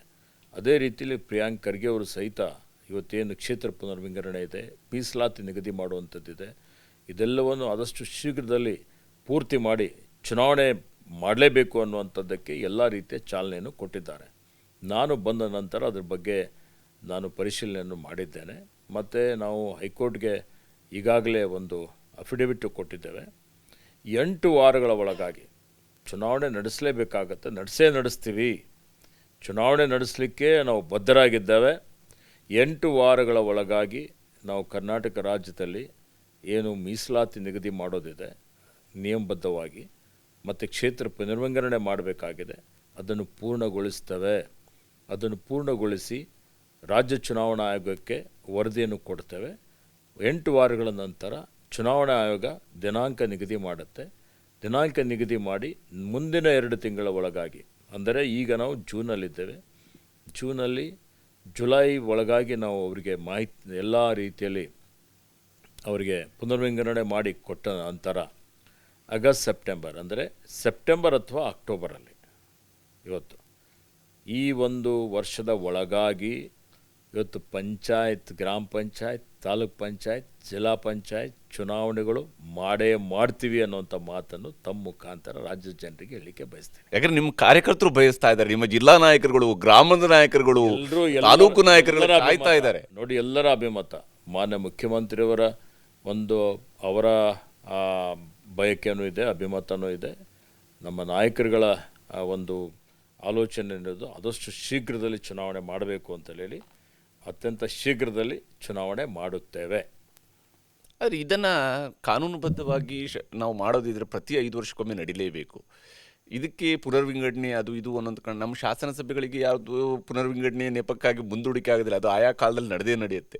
ಆದರೆ ನಾವು ಯಾಕೆ ನಮ್ಮ ಕೆಳ ಹಂತದ ಅಧಿಕಾರ ವಿಕೇಂದ್ರೀಕರಣ ಅನ್ನುವಂಥ ದೊಡ್ಡ ಆಶಯವನ್ನು ಹೊಂದಿರತಕ್ಕಂಥ ನಿರ್ಧಾರಗಳು ಆದ ನಂತರವೂ ಕೂಡ ಯಾಕೆ ಈ ರೀತಿಯಾದಂತಹ ಮುಂದೂಡಿಕೆಗಳಾಗ್ತವೆ ಖಂಡ್ರೆ ಅವರೇ? ನೋಡಿ, ಕೆಲವೊಂದು ಸಲ ಅನಿವಾರ್ಯ ಕಾರಣಗಳಿಗಾಗಿ ಪರಿಸ್ಥಿತಿ ಬರ್ತದೆ. ಅನೇಕ ಸಲ ಏನಾಗುತ್ತೆ ಅಂತ ಹೇಳಿದರೆ, ಈಗ ನಾವು ಬೀದರ್ ಉದಾಹರಣೆಗೆ, ಬೀದರನ್ನು ಮಹಾನಗರ ಪಾಲಿಕೆಯನ್ನಾಗಿ ಮೇಲ್ದರ್ಜೆಗೆ ಏರಿಸಿದ್ದೇವೆ. ಹೌದು. ಅನೇಕ ಕಡೆ ಗ್ರಾಮ ಪಂಚಾಯತಿಗಳನ್ನು, ಗ್ರಾಮ ಪಂಚಾಯತಿಗಳ ಸಂಖ್ಯೆ, ಆ ಗ್ರಾಮಗಳ ಸಂಖ್ಯೆ ಜಾಸ್ತಿ ಆಯಿತು ಅಂತ ಹೇಳಿದರೆ ಪಟ್ಟಣ ಪಂಚಾಯತಿ ಮಾಡಬೇಕು, ಪುರಸಭೆ ಮಾಡಬೇಕು ಅನ್ನುವಂಥ ಬೇಡಿಕೆ ಇರ್ತದೆ. ಹೀಗಾಗಿ ಸುಮಾರು ಈಗ ನೋಡಿ 5,928 ಗ್ರಾಮ ಪಂಚಾಯತಿಗಳಿದ್ದಾವೆ. ಹಿಂದೆ 6,000ಗಿಂತಲೂ ಜಾಸ್ತಿ ಇದ್ದವು, ಈಗ ಕಡಿಮೆ ಆಗಿದ್ದಾವೆ. ಅಂದರೆ ಅರ್ಥ, ಈಗ ನಗರೀಕರಣ ಜಾಸ್ತಿ ಆಗಿದೆ. ಜನ ಗ್ರಾಮೀಣ ಭಾಗದಿಂದ ನಗರಕ್ಕೆ ವಲಸೆ ಬರ್ತಾ ಇದ್ದಾರೆ, ಶಿಕ್ಷಣಕ್ಕಾಗಿ, ಉದ್ಯೋಗಕ್ಕಾಗಿ. ಒತ್ತಡ ಜಾಸ್ತಿ ಆಗ್ತಾ ಇದೆ. ಅಂಥ ಪರಿಸ್ಥಿತಿಯಲ್ಲಿ ಗ್ರಾಮ ಪಂಚಾಯತಿಗಳು ಕಾರ್ಯನಿರ್ವಹಣೆ ಮಾಡುವಂಥದ್ದು ಕಷ್ಟ ಆಗ್ತದೆ. ಅದನ್ನು ಮೇಲ್ದರ್ಜೆಗೆ ಏರಿಸುವಂಥ ಸಂದರ್ಭದಲ್ಲಿ ಕ್ಷೇತ್ರ ಪುನರ್ವಿಂಗಡಣೆ ಮಾಡಬೇಕಾಗುತ್ತೆ. ಕ್ಷೇತ್ರ ಪುನರ್ವಿಂಗಡಣೆ ಮಾಡುವಂಥದ್ದಕ್ಕೆ ಸ್ವಲ್ಪ ಸಮಯ ತಗೊಳ್ತದೆ. ಹೀಗಾಗಿ ಜಾಸ್ತಿ ಸಮಯ ಆಗಿದೆ. ಈಗ ಆದಷ್ಟು ಶೀಘ್ರದಲ್ಲಿ ಚುನಾವಣೆ ಮಾಡ್ತೇವೆ. ತಾವು ರಾಜಕೀಯದ ವಿಚಾರಗಳಿಗೆ ಬಂದಾಗ ತಮ್ಮ ತಂದೆಯವರು ಕರ್ನಾಟಕದ ಒಬ್ಬ ಪ್ರಭಾವಿ ನಾಯಕನಾಗಿ ಕೆಲಸ ಮಾಡಿದಂಥವ್ರು, ಶತಾಯುಷಿಯಾಗಿ ಜೀವಿಸಿ ಇತ್ತೀಚೆಗಷ್ಟೇ ಲಿಂಗೈಕ್ಯರಾದರು. ತಮ್ಮ ತಂದೆ ತಮಗೆ ಯಾವ ರೀತಿಯಾದಂತಹ ಒಂದು ಮಾದರಿ ಅಂತೇಳಿ ತಮ್ಗೆ ಅನಿಸುತ್ತೆ? ತಮ್ಮ ಜೀವನದ ಮೇಲೆ ಅವರ ಪ್ರಭಾವವನ್ನು, ಭೀಮಣ್ಣ ಖಂಡ್ರೆ ಅವ್ರನ್ನ ಹೇಗೆ ತಾವು ನೆನಪು ಮಾಡ್ಕೊಳ್ತೀರಿ? ನನ್ನ ಜೀವನದ ಮೇಲೆ ನಮ್ಮ ತಂದೆಯವರ ಅಪಾರವಾದಂಥ ಪ್ರಭಾವ ಇದೆ. ನನ್ನ ಜೀವನದಲ್ಲಿ ನನಗೆ ರೋಲ್ ಮಾಡೆಲ್ಲೇ, ನಮಗೆ ಆದರ್ಶ ಅಂತ ಹೇಳಿದ್ರೆ ನಮ್ಮ ತಂದೆಯವರಾದ ಲಿಂಗೈಕ್ಯ ಪೂಜ್ಯ ಭೀಮಣ್ಣ ಖಂಡ್ರೆ ಅವರು. ನಾನು ಅಲ್ಲೇ ಮನೆಯಲ್ಲೇ ಬೆಳೆದಿದ್ದೇನೆ, ಬಾಲ್ಕಿಯಲ್ಲೇ ವಿದ್ಯಾಭ್ಯಾಸ ಮಾಡಿದ್ದೇನೆ. ಅವರ ಹೋರಾಟ ನೋಡಿದ್ದೇನೆ, ಅವರ ಸಂಘರ್ಷ ನೋಡಿದ್ದೇನೆ, ಅವರ ಸರಳತೆ ನೋಡಿದ್ದೇನೆ. ಅವರು ಇವತ್ತು ನಮಗೆಲ್ಲ ವೇದಿಕೆ ಸಿಕ್ಕಿದೆ. ಅವರು ಸ್ವಂತ ಪರಿಶ್ರಮದ ಆಧಾರದ ಮೇಲೆ ಇವತ್ತು ಅವರು ಏನು ಸ್ವಾತಂತ್ರ್ಯ ಸೇನಾನಿಗಳಾಗಿದ್ದರು, ಸ್ವಾತಂತ್ರ್ಯಕ್ಕಾಗಿ ಹೋರಾಟ ಮಾಡಿದ್ದಾರೆ, ನೈಜಾಮನ ವಿರುದ್ಧ ಹೋರಾಟ ಮಾಡಿದ್ದಾರೆ, ಕಲ್ಯಾಣ ಕರ್ನಾಟಕ ವಿಮೋಚನೆಗಾಗಿ ಹೋರಾಟ ಮಾಡಿದ್ದಾರೆ, ಕನ್ನಡಕ್ಕಾಗಿ ಹೋರಾಟ ಮಾಡಿದ್ದಾರೆ. ಆ ಭಾಗದಲ್ಲಿ ಶೈಕ್ಷಣಿಕ ಪ್ರಗತಿಯಿಂದಲೇ ಅಭಿವೃದ್ಧಿ ಆಗ್ತದೆ ಅಂತೇಳಿ ಹೇಳಿ ಇವತ್ತು ನಮ್ಮ ಗುರುಗಳ ಲಿಂಗೈಕ್ಯ ಚನ್ನಬಸವ ಪಟ್ಟದೇವರ ಒಂದು ಅವರು ನಮ್ಮ ಗುರುಗಳು, ನಮ್ಮ ತಂದೆಯವರ ಗುರುಗಳು. ಇವತ್ತು ಅವರ ಸಾನ್ನಿಧ್ಯದಲ್ಲಿ ಶಿಕ್ಷಣ ಸಂಸ್ಥೆ ಪ್ರಾರಂಭ ಮಾಡಿ ಇವತ್ತು ಅನೇಕ ಬಡ ಮಕ್ಕಳಿಗೆ ವಸತಿ ನಿಲಯಗಳನ್ನು ಮಾಡಿ, ಹಿಂದೆ ಸರ್ಕಾರ ಮಾಡದೇ ಇರುವಂಥ ಅನೇಕ ಕೆಲಸ ಕಾರ್ಯಗಳನ್ನು ಮಾಡಿದ್ದಾರೆ. ಸಹಕಾರ ಕ್ಷೇತ್ರದಲ್ಲಿ ಇವತ್ತೇನು ನಮ್ಮಲ್ಲಿ ಕೃಷಿ ಆಧಾರಿತವಾದಂಥ ಒಂದು ಕೈಗಾರಿಕೆಗಳು, ಸಕ್ಕರೆ ಕಾರ್ಖಾನೆನೇ ಇರಲಿಲ್ಲ. ಅಂಥ ಸಂದರ್ಭದಲ್ಲಿ ಜನ ಆ ಬೆಲ್ಲ ಮಾಡಿ ಅದು ವಿಷ ಆಗ್ತಾಯಿತ್ತು. ಪ್ರಪ್ರಥಮ ಬಾರಿಗೆ 70ರ ದಶಕದಲ್ಲಿ ಒಂದು ಕಾರ್ಖಾನೆ ಇರಲಿಲ್ಲ. ನಮ್ಮ ತಂದೆಯವರು ಮನೆ ಮನೆಗೆ ಹೋಗಿ ಷೇರು ಹಣ ಸಂಗ್ರಹಣೆ ಮಾಡಿ ಅದನ್ನು ಇವತ್ತು ಆ ಕಾರ್ಖಾನೆ ನಿರ್ಮಾಣ ಮಾಡಿ ಸಾವಿರಾರು ಜನರಿಗೆ ಉದ್ಯೋಗ ಕೊಟ್ಟು ರೈತರಿಗೆ ಸಹಾಯ ಮಾಡಿ, ರೈತರ ಮಕ್ಕಳು ಇವತ್ತು ಏನಾದರೂ ಇಂಜಿನಿಯರ್ ಆಗಿದ್ದಾರೆ, ಡಾಕ್ಟರ್ ಆಗಿದ್ದಾರೆ ಅಂತ ಹೇಳಿದರೆ ಅದಕ್ಕೆ ಅವರ ಅಮೋಘವಾದಂಥ ಒಂದು ಸೇವೆ ಇದೆ ಅಂತ ಹೇಳಬಹುದು. ಇವತ್ತು ಧಾರ್ಮಿಕ ಕ್ಷೇತ್ರದಲ್ಲಿ ಸಹಿತ ಅನುಭವ ಮಂಟಪ ನಿರ್ಮಾಣ ಏನು ಅವರ ಗುರುಗಳು, ನಮ್ಮ ಗುರುಗಳು ಲಿಂಗೈಕ್ಯ ಚನ್ನಬಸವ ಪಟ್ಟದೇವರು, ಅವ್ರ ಸಂಕಲ್ಪ ಇತ್ತು ಮಾಡಬೇಕು ಅಂತೇಳಿ. ಅಂದರೆ ಅಲ್ಲಿ ಹೋಗಿ ಬಸವ ಕಲ್ಯಾಣಿಗೆ ಪಾದಯಾತ್ರೆ ಮುಖಾಂತರ ಉಪವಾಸ ಮಾಡಿ ಅಲ್ಲಿ ಹೋಗಿ ಹಣ ಸಂಗ್ರಹಣೆ ಮಾಡಿ ಸ್ವಂತ ಹಣನೂ ಕೊಟ್ಟು ಅಲ್ಲಿ ಇವತ್ತು ಸುಮಾರು 742 ಕೋಟಿ ರೂಪಾಯಿ ವೆಚ್ಚದಲ್ಲಿ ಈಗ ನಾವು ಆಧುನಿಕ ಅನುಭವ ಮಂಟಪ ನಿರ್ಮಾಣ ಮಾಡ್ತಾ ಇದ್ದೇವೆ. 75% ಪೂರ್ತಿಯಾಗಿದೆ. ಮುಂದಿನ ವರ್ಷ ಲೋಕಾರ್ಪಣೆ ಮಾಡ್ತೀವಿ. ಇಡೀ ಜಗತ್ತಿಗೆ ಮಾದರಿಯಾದಂಥದ್ದು ಒಂದು ಐಕಾನಿಕ್ ಬಿಲ್ಡಿಂಗ್ ಬರ್ತಾ ಇದೆ. ಬಿಲ್ಡಿಂಗ್ ಅಷ್ಟೇ ಅಲ್ಲ, ಅದು ಒಂದು ಅಧ್ಯಯನದ ಕೇಂದ್ರ ಆಗ್ತದೆ, ಧಾರ್ಮಿಕ ಆಧ್ಯಾತ್ಮಿಕ ಪ್ರವಾಸಿ ಕೇಂದ್ರವನ್ನಾಗಿ ಪರಿವರ್ತನೆ ಆಗ್ತದೆ ಬೀದರ್ ಜಿಲ್ಲೆಯಲ್ಲಿ. ಅಂಥದಕ್ಕೆ ಮೂಲ ಬುನಾದಿ ಹಾಕಿದಂಥವ್ರು ಅಂತ ಹೇಳಿದರೆ ನಮ್ಮ ಲಿಂಗೈಕ್ಯ ಚನ್ನಬಸವ ಪಟ್ಟದೇವರು, ನಮ್ಮ ತಂದೆಯವರಾದ ಪೂಜ್ಯ ಭೀಮಣ್ಣ ಖಂಡ್ರೆಯವರು, ಅವರೆಲ್ಲರ ಸಂಗಡಿಗರು. ಇವತ್ತು ಅದನ್ನು ಮಾಡಿದಂಥದ್ದು, ನೀರಾವರಿ ಯೋಜನೆಗಳು ತಂದಂಥದ್ದು ಮತ್ತು ಅವರ ಒಂದು ಜಾತ್ಯತೀತ ವಿಚಾರ, ಅವರ ಸರಳತೆ, ಅವರ ಸಹಜತೆ, ಅವರ ಶ್ರಮ, ಕಾಯಕವೇ ಕೈಲಾಸ ಅನ್ನೋದರಲ್ಲಿ ಅವರು ನಂಬಿಕೆ ಇಟ್ಕೊಂಡಂಥವರು. ಇವತ್ತು ಯಾವಾಗಲೂ ಬಡವರ ಬಗ್ಗೆ, ಅನ್ಯಾಯದ ವಿರುದ್ಧ ಹೋರಾಟ ಮಾಡಬೇಕು ಅನ್ನೋಂಥದ್ದು. ನನಗೂ ಹೇಳ್ತಿದ್ರು, ಯಾರೇ ಅನ್ಯಾಯ ಮಾಡಲಿ, ಅನ್ಯಾಯ ಮಾಡಿದ್ದು ಸಹಿಸೋದು ಸಹಿತ ಅದು ಅನ್ಯಾಯ ಮಾಡಿದ್ದಂಗೆ ಅದಕ್ಕೆ ನಿಮ್ಮ ಎದುರುಗಡೆ ಯಾರಾದರೂ ಅನ್ಯಾಯ ಮಾಡಿದರೆ ಸುಮ್ಮನೆ ಕೂತ್ರೆ ನೀವು ಅದರಲ್ಲಿ ಭಾಗಿಯಾಗಿದ್ದಂಗೆ, ಅದಕ್ಕೆ ಪ್ರತಿಭಟನೆ ಮಾಡಬೇಕು, ಹೋರಾಟ ಮಾಡಬೇಕು ಅನ್ನುವಂಥದ್ದು ಅವರ ಒಂದು ಸಂಕಲ್ಪವಾಗಿತ್ತು. ವಿಧಾನಸಭೆ ಸದಸ್ಯರಾಗಿ, ವಿಧಾನ ಪರಿಷತ್ ಸದಸ್ಯರಾಗಿ, ಮಂತ್ರಿಯಾಗಿಯೂ ಅವರು ಸೇವೆಯನ್ನು ಮಾಡಿದ್ದಾರೆ. ಸಮಾಜದ ಬಗ್ಗೆ ಭಾಳ ಕಳಕಳಿ ಇತ್ತು. ಅಖಿಲ ಭಾರತ ವೀರಶೈವ ಲಿಂಗಾಯತ ಮಹಾಸಭೆಯ ಸುಮಾರು 12 ವರ್ಷ ಅಧ್ಯಕ್ಷರಾಗಿ ಎಲ್ಲ ಒಳಪಂಗಡಗಳನ್ನು ಒಗ್ಗೂಡಿಸಬೇಕು, ಸಮಾಜ ಸಂಘಟನೆ ಆದರೆ ಇವತ್ತು ಇಡೀ ರಾಜ್ಯಕ್ಕೆ ಒಳ್ಳೆಯದಾಗ್ತದೆ, ದೇಶಕ್ಕೆ ಒಳ್ಳೆಯದಾಗ್ತದೆ ಅನ್ನುವಂಥದ್ದು ಅವರ ಒಂದು ಅನಿಸಿಕೆ ಆಗಿತ್ತು. ಹೀಗಾಗಿ ಎಲ್ಲರನ್ನು ಒಗ್ಗೂಡಿಸಲಿಕ್ಕೆ ಅವರು ಪ್ರಯತ್ನ ಮಾಡಿದರು. ಮತ್ತು ಮಠಮಾನ್ಯಗಳು ಇವತ್ತು ಏನು ವೀರಶೈವ ಲಿಂಗಾಯತ ಸಮುದಾಯದ ಮಠಮಾನ್ಯಗಳ ಅಪಾರವಾದಂಥ ಒಂದು ಕೊಡುಗೆ ಇದೆ. ಇವತ್ತು ಅನೇಕ ಮಠಗಳು, ಎಲ್ಲ ಸಮುದಾಯದ ಮಠಗಳು ಧಾರ್ಮಿಕ ಜಾಗೃತಿಯಲ್ಲಿ ತಮ್ಮ ತಮ್ಮ ತತ್ವದ ಪ್ರಚಾರ ಪ್ರಸಾರದಲ್ಲಿ ತೊಡಗಿಸಿಕೊಂಡಿದ್ದರು. ಇವತ್ತು ಲಿಂಗಾಯತ ವೀರಶೈವ ಮಠಮಾನ್ಯಗಳು, ಸಂಘ ಸಂಸ್ಥೆಗಳು ಹೆಚ್ಚಿನ ರೀತಿಯಲ್ಲಿ ಸಾಮಾಜಿಕ ವಿಷಯಗಳನ್ನು ತೆಗೆದುಕೊಂಡು ಸಾಮಾಜಿಕ ಸುಧಾರಣೆ ಆಗಬೇಕು ಅಂತೇಳಿ ಶಿಕ್ಷಣಕ್ಕೆ ಮತ್ತು ಇವತ್ತು ದಾಸೋಹಕ್ಕೆ ಹೆಚ್ಚಿನ ಒಂದು ಮಹತ್ವವನ್ನು ಕೊಟ್ಟು ಎಲ್ಲ ಜಾತಿ, ಎಲ್ಲ ಭಾಷೆ, ಎಲ್ಲ ಧರ್ಮೀಯ ಜನರಿಗೆ ಆಶ್ರಯ ಕೊಟ್ಟು ದಾಸೋಹ ಮಾಡಿ ಅವ್ರಿಗೆ ಶಿಕ್ಷಣ ಕೊಟ್ಟು ಇವತ್ತೇನು ನವಭಾರತ, ನವಕರ್ನಾಟಕ ನಿರ್ಮಾಣ ಮಾಡೋದರಲ್ಲಿ ಭಾಳ ದೊಡ್ಡ ಮಟ್ಟದ ಈ ಸಮುದಾಯದ ಎಲ್ಲರ ಕೊಡುಗೆ ಇದೆ ಅನ್ನುವಂಥದ್ದು ನಮ್ಮೆಲ್ಲರ ಭಾವನೆ ಆಗಿದೆ. ಅದನ್ನು ಅವರು ಬಲವರ್ಧನೆ ಮಾಡಲಿಕ್ಕೆ ಪ್ರಯತ್ನ ಮಾಡಿದಂಥವರು ಶತಾಯುಷಿಗಳಾಗಿದ್ದರು. 100 ವರ್ಷ 102 ವರ್ಷ ಅವರು ಬದುಕಿ ಬಾಳಿದ್ದಾರೆ. ಮತ್ತು ಅವರು ನಮಗೆಲ್ಲರಿಗೆ ಆದರ್ಶ ಇದ್ದಾರೆ. ಯಾವುದೇ ಒಂದು ಕೆಲಸ ಕಾರ್ಯಗಳಿದ್ದರೂ ಅವರಿಗೆ ನಾನು ಸ್ಮರಿಸ್ತೇನೆ. ಮತ್ತು ಇವತ್ತು ನಾನು ಈ ಮಟ್ಟದಲ್ಲಿ ಬೆಳೆದಿದ್ದೇನೆ, ಈ ಮಟ್ಟಕ್ಕೆ ಬಂದಿದ್ದೇನೆ. ಒಂದು ಹಳ್ಳಿಯಿಂದ ಬೆಂಗಳೂರಿಗೆ ಬಂದಿದ್ದೇನೆ, ರಾಜ್ಯ ಮಟ್ಟದಲ್ಲಿ ಸೇವೆ ಮಾಡ್ತಾ ಇದ್ದೇನೆ, 4 ಸಲ ಶಾಸಕನಾಗಿದ್ದೇನೆ, ಇವತ್ತು ಮಂತ್ರಿ 3ನೇ ಸಲ ಮಂತ್ರಿ ಆಗ್ತಾ ಇದ್ದೇನೆ. ಅದಕ್ಕೆಲ್ಲ ನಮ್ಮ ತಂದೆ ತಾಯಿಗಳ, ನಮ್ಮ ಗುರುಗಳ ಆಶೀರ್ವಾದ ಅನ್ನುವಂಥ ಮಾತನ್ನು ಹೇಳಲಿಕ್ಕೆ ಬಯಸ್ತೇನೆ. ನಿಮ್ಮ ಮಕ್ಕಳಿಗೆ ಅಪ್ಪನ ಮೇಲೆ ಹೆಚ್ಚು ಪ್ರೀತಿ ಇದ್ದಿದ್ದು, ಅಮ್ಮ ಹೆಚ್ಚು ನೋಡ್ಕೊಳ್ತಿದ್ದು? ಸಹಜವಾಗಿ ಅಮ್ಮನ ಮೇಲೆ ಜಾಸ್ತಿ ಪ್ರೀತಿ ಇರುತ್ತೆ ಅಲ್ವಾ? ಯಾಕೆಂದರೆ ಈಗ ನನ್ನ ಮಗ ಸಂಸದನಾಗಿದ್ದಾನೆ. ಹೌದು, ಅವನು ಹೇಳ್ತಾನೆ, ನಾನು ಸಂಸದನಾಗಲಿಕ್ಕೆ ಕಾರಣ ನಮ್ಮ ತಾಯಿ ಅಂತ ಹೇಳಿ. ಅದಕ್ಕೆ ದೊಡ್ಡ ಮಗ ಡಾಕ್ಟರ್ ಇದ್ದಾನೆ, PG ಮಾಡಿದ್ದಾನೆ, DM ಮಾಡ್ತಾ ಇದ್ದಾನೆ. ಈಗ DM ಮಾಡ್ತಾ ಇದ್ದಾನೆ. 2 ಮಕ್ಕಳು ನನಗೆ, 2 ವಿದ್ಯಾಭ್ಯಾಸ ಮಾಡಿದ್ದಾರೆ. ನೀವು ನಿಮ್ಮ ಬಾಲ್ಯದಲ್ಲಿ ಶಿಕ್ಷಣದ ಸಂದರ್ಭದಲ್ಲಿ ಯಾರು ಹೆಚ್ಚು ನೋಡ್ಕೊಳ್ತಿದ್ದು? ಅಪ್ಪ ನಮಗೆ ಎಲ್ಲ ನಮ್ಮ ತಾಯಿನೇ ಬೆಳೆಸಿದ್ದು. ನಮ್ಮ ತಾಯಿ ಅವಿದ್ಯಾವಂತರು, ಅವ್ರಿಗೆ ಯಾವುದು ಅಕ್ಷರ ಜ್ಞಾನ ಇರಲಿಲ್ಲ. ಆದರೂ ಅಂಥ ತಾಯಿನೇ ಯಾರೇ ಸಿಗೋದು ಕಷ್ಟ ಅಂತ ಅನ್ನಿಸ್ತದೆ ನನಗೆ. ನಮ್ಮ ತಾಯಿ ಎಷ್ಟು ದೊಡ್ಡ ಗುಣ ಇತ್ತು ಅಂತ ಹೇಳಿದರೆ, ಅವ್ರು ಯಾವತ್ತೂ ನಮ್ಮ ತಂದೆಯವರು 62 ದಶಕದಲ್ಲಿ ಶಾಸಕರಾಗಿದ್ದರು. ಹೌದು. ಆದರೆ ಅವ್ರು ಯಾವತ್ತೂ ಬಂಗಾರ ಹಾಕ್ಕೊಂಡಿಲ್ಲ. ಯಾವತ್ತೂ TV ಆಗಲಿ, ಪಿಕ್ಚರ್ ಆಗಲಿ ಯಾವತ್ತೂ ನೋಡಿದವರಲ್ಲ. ಅವರಿಗೆ ನಮ್ಮ ತಂದೆಯವ್ರ ಬಗ್ಗೆ, ಮಕ್ಕಳ ಬಗ್ಗೆ, ಮೊಮ್ಮಕ್ಕಳ ಬಗ್ಗೆನೇ ಕಾಳಜಿ, ಕಳಕಳಿ. ನಮಗೆ ಶಾಲೆಗೆ ಕಳಿಸುವಂಥದ್ದು, ನಮಗೆ ವಿದ್ಯಾಭ್ಯಾಸ ಮಾಡಿ ಅಂತೇಳಿ ಸ್ಫೂರ್ತಿ ಕೊಡುವಂಥದ್ದು, ನಮಗೆ ಪ್ರೇರಣೆ ಕೊಡುವಂಥದ್ದು, ಯಾವುದೇ ದುಶ್ಚಟ ದುರ್ಗುಣಗಳಿಗೆ ಬಲಿಯಾಗಬಾರ್ದು ಅಂತೇಳಿ ಪದೇ ಪದೇ ನಮಗೆ ಸಂಸ್ಕಾರ ಕೊಡುವಂಥ ಒಂದು ಕೆಲಸ, ನಮ್ಮಲ್ಲಿ ಆತ್ಮಸ್ಥೈರ್ಯ ಮೂಡಿಸುವಂಥ ಒಂದು ಕೆಲಸ, ಮತ್ತು ಅತ್ಯಂತ ತ್ಯಾಗಮಯಿ ಅಂತ ಹೇಳ್ಬೋದು. ಏನಾದರೂ ಒಂದು ಸಣ್ಣ ವಿಷಯ ಆದರೂ ಅವ್ರು ಒಂದೇ ಸಲ ಊಟ ಮಾಡುವಂಥದ್ದು, ಒಂದೊಂದು ರೀತಿಯಲ್ಲಿ ಅವ್ರ ಪ್ರೀತಿ, ಅದು ನನಗನ್ನಿಸ್ತದೆ ಜಗತ್ತಿನಲ್ಲಿ ನನ್ನ ತಾಯಿನೇ ಭಾಳ ಎಲ್ಲಕ್ಕಿಂತ ಅಂಥ ತಾಯಿ ಎಲ್ಲೂ ಸಿಗೋದಿಲ್ಲ ಅಂತ ಅನಿಸುತ್ತೆ. ಆದರೆ ಎಲ್ಲ ತಾಯಂದಿರೇ. ಹೌದು. ಅದಕ್ಕೆ ಮಹಿಳೆಯರಿಗೆ ನಾವು ಸಂರಕ್ಷಣೆ ಕೊಡುವಂಥದ್ದು, ಮಹಿಳೆಯರಿಗೆ ಸಬಲೀಕರಣ ಮಾಡುವಂಥದ್ದು ಭಾಳ ಅವಶ್ಯಕತೆ ಇದೆ. ನನ್ನ ತಾಯಿ ಅಂತ ಒಂದು ನಾನು ಯಾರಿಗೂ ನೋಡಿಲ್ಲ. ಇವತ್ತು ನಾವೆಲ್ಲ ಒಂದು ಚಾರಿತ್ರ್ಯ ಇಟ್ಕೊಂಡು ಈ ಮಟ್ಟದಲ್ಲಿ ಬಂದಿದ್ದೀವಿ ಅಂತ ಹೇಳಿದ್ರು, ಅದಕ್ಕೆ ನಮ್ಮ ತಾಯಿನೇ ಕಾರಣ ಅನ್ನುವಂಥ ಮಾತನ್ನು ಹೇಳಲಿಕ್ಕೆ ಬಯಸ್ತೇನೆ. ಸಣ್ಣದಿರುವಾಗಲೇ ಕಲಿಯೋಕ್ಕೆ ಭಾಳ ಹುಷಾರಿದ್ರಿ ಅಂತ ತಾವು?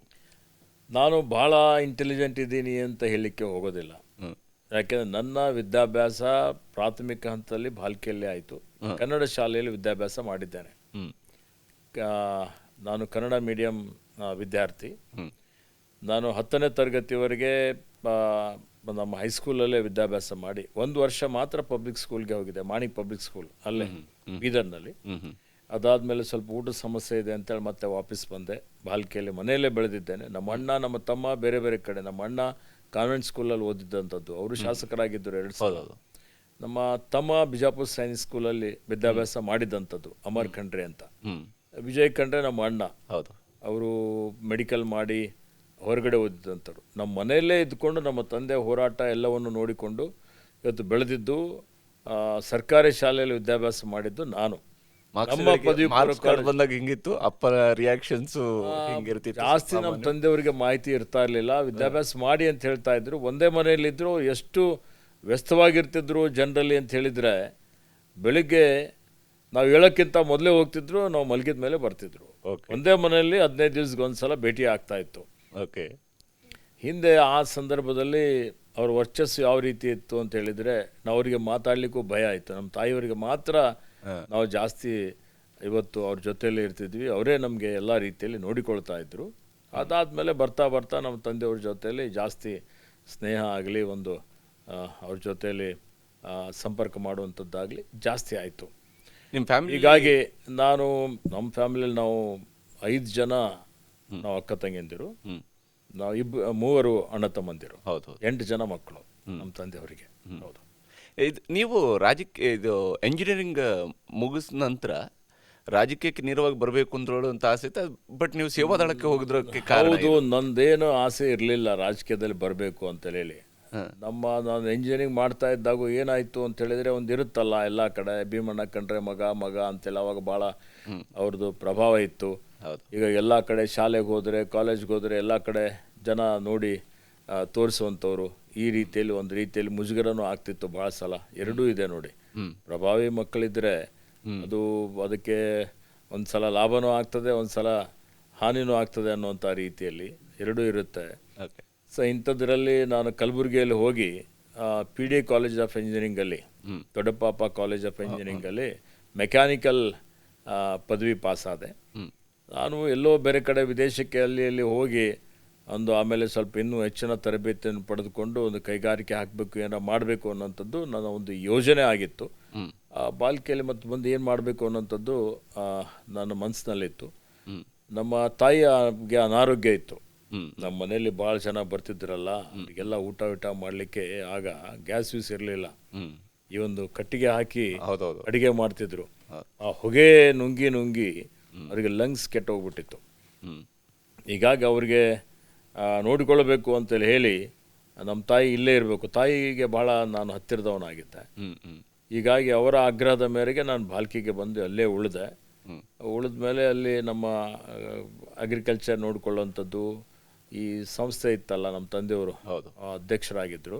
ಇಂಜಿನಿಯರಿಂಗ್ ಕಾಲೇಜ್ ಇತ್ತು, ಬೇರೆ ಬೇರೆ ಪದವಿ ಕಾಲೇಜುಗಳು ಎಲ್ಲವೂ ಇತ್ತು.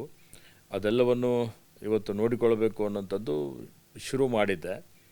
ಅಂಥದ್ರಲ್ಲಿ ನಮ್ಮ ತಂದೆಯವರು ನಾನು ಬಂದ ತಕ್ಷಣ ಇವತ್ತು ಸುಮಾರು ರಾಜೀವ್ ಗಾಂಧಿಯವರು ಪ್ರಧಾನಮಂತ್ರಿ ಆಗಿದ್ದರು.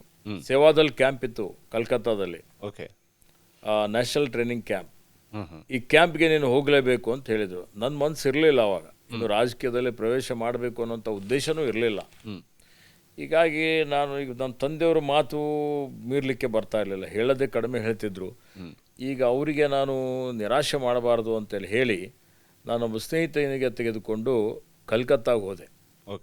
1987-88 ರಾಜೀವ್ ಗಾಂಧಿಯವರು ಪ್ರಧಾನಮಂತ್ರಿ ಆಗಿದ್ದರು.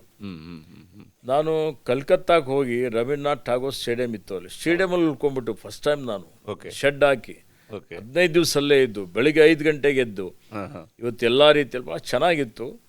ಈ ನಮ್ಮ NCCಯಲ್ಲಿ ಯಾವ ರೀತಿಯಲ್ಲಿ ಕ್ಯಾಂಪ್ಗಳು ಮಾಡ್ತಾರಲ್ಲ, ಆ ರೀತಿ ರಾಷ್ಟ್ರೀಯತೆ, ದೇಶಭಕ್ತಿ, ಪ್ರತಿ ಸಲ ರಾಷ್ಟ್ರೀಯ ನಾಯಕರುಗಳು ಬಂದು ಇವತ್ತು ನಮಗೆ ಒಂದು ವರ್ಕ್ಶಾಪ್ ಥರ ಒಂದೊಂದು ವಿಷಯದ ಮೇಲೆ ನಮಗೆ ತರಬೇತಿ ಕೊಡುವಂಥದ್ದು ಅಥವಾ ಅವರು ಮಾತನಾಡ್ತಾ ಇದ್ದರು. ಈ ರೀತಿಯಲ್ಲಿ 15 ದಿವಸ ಭಾಳ ಕಠಿಣವಾದಂಥ ಒಂದು ಕ್ಯಾಂಪ್. ನಾನು ಆ ಕ್ಯಾಂಪಲ್ಲಿ ಅಟೆಂಡ್ ಮಾಡಿದ ನಂತರ ಒಂದೊಂದು ಸಲ ಅನಿಸ್ತಾ ಇತ್ತು ಯಾಕಾದರೂ ಬಂದೆ ಅಂತೇಳಿ ಹೇಳಿ. ಆದರೆ ಅಲ್ಲೇನು ಅಂತೇಳಿ ಹೇಳಿ ಭಾಳ ಅಲ್ಲೆಲ್ಲ ಮಾರ್ಚ್ ಪಾಸ್ಟ್ ಮಾಡುವಂಥದ್ದು, 5 ಕಿಲೋಮೀಟರ್ 10 ಕಿಲೋಮೀಟರ್ ಅವೆಲ್ಲವೂ ಮಾಡಿದ್ದೇವೆ.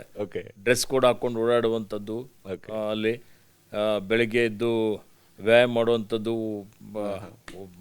ಇವತ್ತು ರನ್ನಿಂಗ್ ಮಾಡುವಂಥದ್ದು ಎಲ್ಲ ರೀತಿಯಲ್ಲಿ ಅದೆಲ್ಲವನ್ನು ಮಾಡಿದ್ವಿ. ಕೊನೆ ದಿವಸ ನನಗೆ ಸಮಾರಂಭಕ್ಕೆ ಅಂದಿನ ಪ್ರಧಾನಮಂತ್ರಿ ರಾಜೀವ್ ಗಾಂಧಿಯವರು ಬಂದರು. ರಾಜೀವ್ ಗಾಂಧಿಯವರು ಬಂದು ಭಾಷಣ ಮಾಡಿದ ಮೇಲೆ ರಾಜೀವ್ ಗಾಂಧಿಯವ್ರ ಜೊತೆಲಿ ಫೋಟೋ ಸೆಷನ್ ಅರೇಂಜ್ ಆಯಿತು. ಫೋಟೋ ಸೆಷನ್ ಅರೇಂಜ್ ಆಗಿದ್ದ ಸಂದರ್ಭದಲ್ಲಿ 15 ನಿಮಿಷ ನಿಂತ್ವಿ ನಾವು. ಶುರುವಾಗಿದ್ದೇವಲ್ಲ ಅವ್ರಿಗೆ ಕಾಯ್ತಾ ನಿಂತೀವಿ. ಏನಪ್ಪ ಯಾಕಾರ ಕಾಯಬೇಕು ಅನ್ನೋಂಥ ರೀತಿಯಲ್ಲಿ ಮನಸ್ಸಲ್ಲಿತ್ತು. ಆದರೆ ಯಾವಾಗ ರಾಜೀವ್ ಗಾಂಧಿಯವ್ರಿಗೆ ನಾನು ನೋಡಿದೆ, ಒಬ್ಬ ಸ್ಫುರದ್ರೂಪಿ ನಾಯಕ. ಅಂದರೆ ನಾಯಕತ್ವ ಅಂದರೆ ಹೆಂಗಿರಬೇಕು ಅಂದರೆ, ನಾಯಕನಿಗೆ ನೋಡಿದರೆ ಇವತ್ತೊಂದು ಸ್ಫೂರ್ತಿ ಬರಬೇಕು, ಒಂದು ಇನ್ಸ್ಪೈರ್ ಆಗಬೇಕು. ನಾನು ಪ್ರಥಮವಾಗಿ ರಾಜೀವ್ ಗಾಂಧಿಯವರಿಗೆ ನೋಡಿದ್ದು ಮತ್ತೊಬ್ಬ ನಾಯಕನಿಗೆ, ಇವತ್ತು ನಮ್ಮ ತಂದೆಯವರಿಗೆ ನಮ್ಮ ರೋಲ್ ಮಾಡೆಲ್, ಒಬ್ಬ ರಾಜಕೀಯದಲ್ಲಿ ಒಬ್ಬ ನಾಯಕ ಅಷ್ಟೊಂದು ಪ್ರಭಾವಿ, ಅಷ್ಟೊಂದು ಬೇರೆಯವ್ರ ಮೇಲೆ ಪ್ರಭಾವ ಬೀರುವಂಥ ಒಂದು ಶಕ್ತಿ ಸಾಮರ್ಥ್ಯ ಇತ್ತು ಅಂತ ಹೇಳಿದರೆ ಅದು ದಿವಂಗತ ರಾಜೀವ್ ಗಾಂಧಿಯವರ ಇದ್ದರು ಆ ಥರ ಇತ್ತು. ಅವರ ನಗುಮುಖ, ಆ ಪಕ್ಕದಲ್ಲಿ ಬಂದು ನಿಂತು ನಾವು ಫೋಟೋ ತೊಗೊಂಡ್ವಿ. ಎಂತ ಆಯ್ತಪ್ಪ, ಇಲ್ಲಿ 15 ದಿವಸ ಬಂದಕ್ಕೆ ಸಾರ್ಥಕ ಆಯಿತು ಅಂತ. ಇವತ್ತು ನಾನು ಈ ಕ್ಯಾಂಪಿಗೆ ಬಂದೆ, ಈ ಕ್ಯಾಂಪಿಗೆ ಬಂದು ಅಟೆಂಡ್ ಆಗಿದ್ದಕ್ಕೆ ನಮ್ಮ ತಂದೆಯವರು ಒಳ್ಳೆಯದೇ ಮಾಡಿದ್ದಾರೆ ಅಂತ ಅನ್ನಿಸ್ತಾ ಹೊತ್ತು ನನಗೆ. ಆ ರೀತಿಯಲ್ಲಿ ಆ ಕ್ಯಾಂಪಲ್ಲಿ ಬಂದ ಮೇಲೆ ನಾನು ಸೇವಾದಲ್ಲಿ ಸಕ್ರಿಯವಾಗಿ ಸೇರಿಕೊಂಡೆ. ಅದಾದಮೇಲೆ ಬೀದರ್ನಲ್ಲಿ ಒಂದು ಕ್ಯಾಂಪ್ ಮಾಡಿದ್ವಿ, ಜಾಫರ್ ಶರೀಫ್ಗೆಲ್ಲ ಕರೆಸಿದ್ವಿ. ಹರಿಪ್ರಸಾದ್ ಅವರು ಅವಾಗ ಅಧ್ಯಕ್ಷರಾಗಿದ್ದರು ಸೇವಾದಲ್ದು, ಈಗ ನಮ್ಮ ಪ್ರದೇಶ ಕಾಂಗ್ರೆಸ್ ಸಮಿತಿ ಅಧ್ಯಕ್ಷರು. ಹೀಗಾಗಿ ನಮ್ಮ ಸಂಪರ್ಕ ಜಾಸ್ತಿ ಆಯಿತು. ಮೊಯ್ಲಿಜಿಯವರು ನಮ್ಮ ತಂದೆಯವರಿಗೆ ಭಾಳ ನಿಕಟವಾಗಿದ್ದರು. ನಮ್ಮ ಅಣ್ಣ ಶಾಸಕರಾಗಿದ್ದರು 89ರಲ್ಲಿ. ಸೊ ಈ ರೀತಿಯಲ್ಲಿ ರಾಜಕೀಯದಲ್ಲಿ ನಾನು ಪ್ರವೇಶ ಪಡೆದೆ. ನೀವು youth Congress, NSY youth Congress ಇವುಗಳ ಮೂಲಕ ಬರಲಿಲ್ಲ, ಸೇವಾದಳದ ಮುಖಾಂತರ ಬಂದೆ ನಾನು. ಸೊ ಸೇವಾದಳದ ಮುಖಾಂತರ ಬಂದು ನಾನು ಮುಂದೆ ಸೇವಾದಳದ ರಾಜ್ಯ ಮಟ್ಟದ ಆರ್ಗನೈಸಿಂಗ್ ಸೆಕ್ರೆಟರಿ ಆದೆ. ಕೆಲವು ದಿವಸಗಳವರೆಗೆ ಅಧ್ಯಕ್ಷನೂ ಆದೆ. ಆಮೇಲೆ ಸ್ವಲ್ಪ ರಾಜಕೀಯ ಆಯಿತು. ಸೊ ಅದಾದಮೇಲೆ ಜಿಲ್ಲಾ ಕಾಂಗ್ರೆಸ್ ಸಮಿತಿ ಅಧ್ಯಕ್ಷನಾದೆ ಬೀದರ್ದು. ಅದಾದಮೇಲೆ ರಾಜ್ಯದ ಕಾರ್ಯಾಧ್ಯಕ್ಷನಾಗಿ, KPCC ಕಾರ್ಯಾಧ್ಯಕ್ಷನಾಗಿ ಇವತ್ತು ಸೇವೆ ಮಾಡಿದೆ. ಅದಾದಮೇಲೆ ಮತ್ತೀಗ ಸರ್ಕಾರ ಬಂದ ಮೇಲೆ ಸಚಿವನಾಗಿ. ಕಾಂಗ್ರೆಸ್ನಲ್ಲಿ ಸೇವಾದಳ ಇವಾಗ ಎಷ್ಟು ಮಟ್ಟಿಗೆ ಪ್ರಭಾವಿಯಾಗಿ ಕೆಲಸ ಮಾಡ್ತಿದೆ ತಮ್ಗೆ ಅನಿಸುತ್ತೆ, ಅಥವಾ ಅದು ಸೇವಾದಲ್ಗೆ ಇನ್ನೂ ಹೆಚ್ಚಿನ ಶಕ್ತಿ ಕೊಡುವಂಥದ್ದು ಅವಶ್ಯಕತೆ ಇದೆ ಅನ್ನುವಂಥದ್ದು ನನ್ನ ಒಂದು ಭಾವನೆ ಇದೆ. ರಾಜೀವ್ ಗಾಂಧಿಯವರಿದ್ದಾಗ ಏನೊಂದು ಸೇವಾದಳಕ್ಕೆ ಶಕ್ತಿ ಇತ್ತು, ಇವತ್ತು ಅದೇ ಮಾದರಿಯಲ್ಲಿ ಇನ್ನೂ ಪಕ್ಷ ಬಲವರ್ಧನೆ ಮಾಡಬೇಕು ಅಂತ ಹೇಳಿದರೆ ಸೇವಾದಳಕ್ಕೆ ಪ್ರಾಮುಖ್ಯತೆ ಕೊಡುವಂಥದ್ದು ಅವಶ್ಯಕತೆ ಇದೆ. ಅದು ನನ್ನ ಪರ್ಸನಲ್ ಅಭಿಪ್ರಾಯ, ನಾನು ವರಿಷ್ಠರಿಗೆ ತಿಳಿಸ್ತೇನೆ. ತಾವು KPCC ಅಧ್ಯಕ್ಷರಾಗುವ ರೇಸ್ನಲ್ಲೂ ಕೂಡ ಈಶ್ವರ್ ಖಂಡ್ರೆ ಹೆಸರು ಸುಮಾರು ಸಲ ಕೇಳ್ತಾ ಇದ್ವಿ. ಈಶ್ವರ್ ಖಂಡ್ರೆ ಅವರು ನೆಕ್ಸ್ಟ್ PCC ಅಧ್ಯಕ್ಷರಾಗ್ತಾರಂತೇಳಿ ನಮ್ಮ ಜೊತೆ ಯಾವ್ದಾದ್ರು ಚರ್ಚೆ ಆಗಿದ್ವಿತ್ತ ಈ ಸಂಬಂಧ? ನನಗೆ ಗೊತ್ತಿಲ್ಲ. ನನಗೆ ಕರೆದು ಕೇಳಿದ್ರು, ಯಾವುದೇ ಜವಾಬ್ದಾರಿ ಇದ್ದರೂ ನಿಭಾಯಿಸ್ತೇನೆ ಅನ್ನುವಂಥ ಮಾತನ್ನು ಹೇಳಿದ್ದೆ. ಖರ್ಗೆ ಅವರು ಆಯ್ಕೆಯ ವಿಚಾರಗಳಲ್ಲೂ ಕೂಡ ಖರ್ಗೆ ಅವರು ಸ್ವಲ್ಪ ಮಟ್ಟಿಗೆ ಈಶ್ವರ್ ಖಂಡ್ರೆ ಕಡೆಗೆ ಹೊಂದಿದ್ರಂತೆ ಅಂತೇಳಿ. ಖರ್ಗೆ ಸಾಹೇಬರು ನಮ್ಮ ಭಾಗದವರಿದ್ದಾರೆ, ನಮ್ಮ ನಾಯಕರಿದ್ದಾರೆ, ಸಹಜವಾಗಿ ನಮ್ಮ ಬಗ್ಗೆ ಹೆಚ್ಚಿನ ಒಲವು ಇದ್ದೇ ಇರುತ್ತೆ. ಅವ್ರದ್ದೆಲ್ಲ ಒಲವು ಇದೆ ಅಂತಲೇ ಇವತ್ತು ಕಾರ್ಯಾಧ್ಯಕ್ಷನೂ ಆದೆ, ಮತ್ತು ಈಗ 2 ಸಲ ಮಂತ್ರಿನೂ ಆಗಿದ್ದೇನೆ, ಮತ್ತು ಎಲ್ಲ ಅವರ ಮಾರ್ಗದರ್ಶನದಲ್ಲಿ ಉತ್ತಮವಾಗಿ ಕೆಲಸ ಕಾರ್ಯ ಮಾಡ್ತಾ ಇದ್ದೇವೆ. ನಾವು ಕಾರ್ಯಾಧ್ಯಕ್ಷರಾಗಿದ್ದಂಥ ಸಂದರ್ಭದಲ್ಲಿ ಬೀದರ್ ಭಾಗದಲ್ಲಿ ಅಥವಾ ಕಲ್ಯಾಣ ಕರ್ನಾಟಕ ಭಾಗದಲ್ಲಿ ಹೆಚ್ಚಿನ ಸ್ಥಾನಗಳನ್ನು ಗೆಲ್ಲೋದಕ್ಕೆ ಸಾಧ್ಯತೆ ಎಷ್ಟು ಮಟ್ಟಿಗೆ ಕಾರ್ಯಾಧ್ಯಕ್ಷರಾಗಿ ತಮ್ಮ ಕೆಲಸ ನಿಮಗೆ ತೃಪ್ತಿ ತಂದಿತ್ತು? 100% ಯಾಕೆಂದ್ರೆ ನಾನು ಕಾರ್ಯಾಧ್ಯಕ್ಷನಾಗಿದ್ದಾಗ ದಿನೇಶ್ ಗುಂಡೂರಾವ್ ಅವರು ಪ್ರದೇಶ ಕಾಂಗ್ರೆಸ್ ಸಮಿತಿ ಅಧ್ಯಕ್ಷರಾಗಿದ್ದರು, ನಾನು ಒಬ್ಬನೇ ಕಾರ್ಯಾಧ್ಯಕ್ಷನಾಗಿದ್ದೆ. ಆ ಸಂದರ್ಭದಲ್ಲಿ ಇಡೀ ರಾಜ್ಯದಾದ್ಯಂತ ಎಲ್ಲ 31 ಜಿಲ್ಲೆಗಳನ್ನು ಸುತ್ತಾಡಿದ್ದೇನೆ. ಎಲ್ಲ ಕಡೆಗೆ ರಾಜ್ಯದ ಕಾಂಗ್ರೆಸ್ ಕಾರ್ಯಕರ್ತರ ಜೊತೆಯಲ್ಲಿ ಸಮಾಲೋಚನೆ ಮಾಡಿದ್ದೇನೆ, ಪಕ್ಷ ಬಲವರ್ಧನೆ ಮಾಡಲಿಕ್ಕೆ ಪ್ರಯತ್ನವೂ ಮಾಡಿದ್ದೇನೆ, ಪಕ್ಷದ ಕಾರ್ಯಕ್ರಮಗಳು ಜನರಿಗೆ ಮುಟ್ಟಿಸುವಂಥ ಕೆಲಸ ಮಾಡಿದ್ದೇವೆ. ಅಂದಿನ ಜನವಿರೋಧಿ BJP ಸರ್ಕಾರದ ವಿರುದ್ಧ ಹೋರಾಟ ಮಾಡಿದ್ದೇವೆ. ಅದಾದಮೇಲೆ ಮಾನ್ಯ DK ಶಿವಕುಮಾರ್ಜಿಯವರು ಪ್ರದೇಶ ಕಾಂಗ್ರೆಸ್ ಸಮಿತಿ ಅಧ್ಯಕ್ಷರಾದರು. ಅವರು ಅಧ್ಯಕ್ಷರಾದ ಮೇಲೆ ಇವತ್ತು ಸುಮಾರು 5 ಜನ ನಾವು ಕಾರ್ಯಾಧ್ಯಕ್ಷರಾಗಿ ಸೇವೆ ಸಲ್ಲಿಸಿದ್ದೇವೆ. ಕಲ್ಯಾಣ ಕರ್ನಾಟಕ ಭಾಗಕ್ಕೆ ನಾನೇ ಉಸ್ತುವಾರಿಯಾಗಿ ಕಾರ್ಯಾಧ್ಯಕ್ಷನಾಗಿದ್ದೆ. ಆ ಭಾಗದಲ್ಲಿ ಎಲ್ಲ ಕ್ಷೇತ್ರಗಳಿಗೆ ಭೇಟಿ ಕೊಟ್ಟು ಚುನಾವಣೆಯಲ್ಲಿ ಪ್ರಚಾರ ಮಾಡಿ ಇವತ್ತು ಸರ್ಕಾರ ಏನು ಬಂದಿದೆ ಅದರಲ್ಲಿ ನಮ್ಮ ಮಟ್ಟದಲ್ಲಿ ಭಾಳಷ್ಟು ನಾವು ಶ್ರಮ ಮಾಡಿದ್ದೇವೆ. ಇವತ್ತು ಭಾಳಷ್ಟು ಜನರಿಗೆ ಎಲ್ಲ ಕಡೆ ಕಾರ್ಯಕ್ರಮಗಳನ್ನು ಮಾಡಿ ನಮ್ಮ ಪ್ರಣಾಳಿಕೆ ಏನಿದೆ, ನಮ್ಮ ಕಾರ್ಯಕ್ರಮಗಳು ಮುಂದೆ ಅಧಿಕಾರಕ್ಕೆ ಬಂದರೆ ನಾವು ಏನು ಮಾಡ್ತೀವಿ, ಇವತ್ತು ಏನು ಆಡಳಿತ ಸರ್ಕಾರದ ತಪ್ಪು ನಿರ್ಧಾರಗಳಿಂದ ಏನೇನು ಸಮಸ್ಯೆಗಳಾಗ್ತಾ ಇದ್ದಾವೆ, ಕಲ್ಯಾಣ ಕರ್ನಾಟಕಕ್ಕೆ ಯಾವ ರೀತಿಯಲ್ಲಿ ಅವರು ಕಡೆಗಣಿಸಿದ್ದಾರೆ, ಒಂದು ಹುದ್ದೆ ಭರ್ತಿ ಮಾಡಿಲ್ಲ, ಯಾವುದೇ ಅಭಿವೃದ್ಧಿ ಕೆಲಸ ಕಾರ್ಯಗಳು ಮಾಡಿಲ್ಲ ಅನ್ನುವಂಥದ್ದು ಅವರಿಗೆ ಮನದಟ್ಟು ಮಾಡಿಕೊಡುವಂಥ ಕೆಲಸವನ್ನು ನಾವು ಮಾಡಿದ್ದೇವೆ, ಯಶಸ್ವಿಯಾಗಿ ಮಾಡಿದ್ದೇನೆ. ಈಗ ಮಂತ್ರಿ ಆಗಿಯೂ ನಮ್ಮ ಭಾಗದ ಅಭಿವೃದ್ಧಿಗಾಗಿ ಹೆಚ್ಚಿನ ಒಂದು ಒತ್ತನ್ನು ಕೊಡ್ತಾ ಇದ್ದಾನೆ. ಇಲ್ಲಿ ತಾವು ಅಖಿಲ ಭಾರತ ವೀರಶೈವ ಮಹಾಸಭಾದ ಪ್ರಧಾನ ಕಾರ್ಯದರ್ಶಿಯಾಗಿ ಸುಮಾರು ವರ್ಷಗಳ ಕಾಲ ಕೆಲಸ ಮಾಡಿದ್ರಿ. ಸಮುದಾಯದ ಕೆಲಸಗಳನ್ನು ತಾವು ಮಾಡ್ತಾ ಬಂದಿದ್ದೀರಿ. ಆದರೆ ಈ ಸಂದರ್ಭದಲ್ಲಿ ತಾವು ಈ ಹುದ್ದೆಯಲ್ಲಿದ್ದಂಥ ಸಂದರ್ಭದಲ್ಲಿ ಲಿಂಗಾಯತ ಧರ್ಮದ ವಿಚಾರಗಳು ಕೂಡ ಮುನ್ನೆಲೆಗೆ ಬಂತು. ನಿಮ್ಮದೇ ಪಕ್ಷ ಸರ್ಕಾರ ನಡೆಸ್ತಾ ಇತ್ತು, ತಾವು ಮಂತ್ರಿ ಬೇರೆ ಆಗಿದ್ರಿ. ಒಂದು ಕಡೆಯಲ್ಲಿ ಸಮುದಾಯ, ಮತ್ತೊಂದು ಕಡೆಯಲ್ಲಿ ಪಕ್ಷದ ಅಧಿಕಾರದಲ್ಲಿರುವಂತಹ ಸರ್ಕಾರದ ನಿರ್ಧಾರ. ಈ ವಿಚಾರಗಳು ತಮ್ಮ ಮನಸ್ಸಿನಲ್ಲಿ ಯಾವ ರೀತಿಯಾಗಿ ಅದು ತಳಮಳ ತಂದಿತ್ತಾ, ಅಥವಾ ನಿಮಗೆ ಆ ವಿಚಾರಗಳು ಬೇಕು ಅಂತ ಅನಿಸ್ತಿತ್ತಾ ಅಥವಾ ಬೇಡ ಅನ್ನಿಸ್ತಿತ್ತಾ? ಯಾವ ರೀತಿಯಾಗಿ ತಾವು ಅದನ್ನು ಒಬ್ಬ ನಾಯಕನಾಗಿ ವೈಯಕ್ತಿಕವಾಗಿ ಈಶ್ವರ ಖಂಡ್ರೆ ಅವರು ಈ ವಿಚಾರವನ್ನು ಹೇಗೆ ನೋಡ್ತಿದ್ರು? ನೋಡಿ, ವೈಯಕ್ತಿಕವಾಗಿ ಅಥವಾ ಒಬ್ಬ ಸಮುದಾಯದ ಮುಖಂಡನಾಗಿ ಹೇಳಬೇಕು ಅಂತ ಹೇಳಿದರೆ, ಅಂದಿನ ದಿನಮಾನಗಳಲ್ಲಿ ನಾನು ಭಾಳ ಸ್ಪಷ್ಟವಾಗಿ ನನ್ನ ಅಭಿಪ್ರಾಯವನ್ನು ತಿಳಿಸಿದ್ದೆ.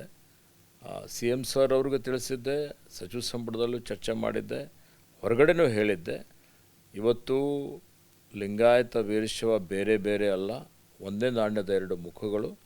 ಇವತ್ತು ಅದಕ್ಕೆ ಎಲ್ಲವನ್ನೂ ಅಖಿಲ ಭಾರತ ವೀರಶೈವ ಮಹಾಸಭೆಯ ಎಲ್ಲ ಅಧ್ಯಕ್ಷರುಗಳು ಮತ್ತು ಶತಾಯುಷಿಗಳಾದಂಥ ಪರಮ ಪೂಜ್ಯ ನಮ್ಮ ಶಿವಕುಮಾರ ಮಹಾಸ್ವಾಮಿಗಳು ತುಮಕೂರವರು, ಅವರು ಇಂಥ ಒಂದು ಪ್ರಶ್ನೆ ಬಂದಂಥ ಸಂದರ್ಭದಲ್ಲಿ ವೀರಶೈವ ಲಿಂಗಾಯತ ಎರಡು ಒಂದೇ, ಅದು ಬೇರೆ ಬೇರೆ ಅನ್ನುವಂಥದ್ದು ಪ್ರಶ್ನೆ ಬರೋದಿಲ್ಲ ಅನ್ನುವಂಥ ಒಂದು ಮಾತನ್ನು ಹೇಳಿದರು.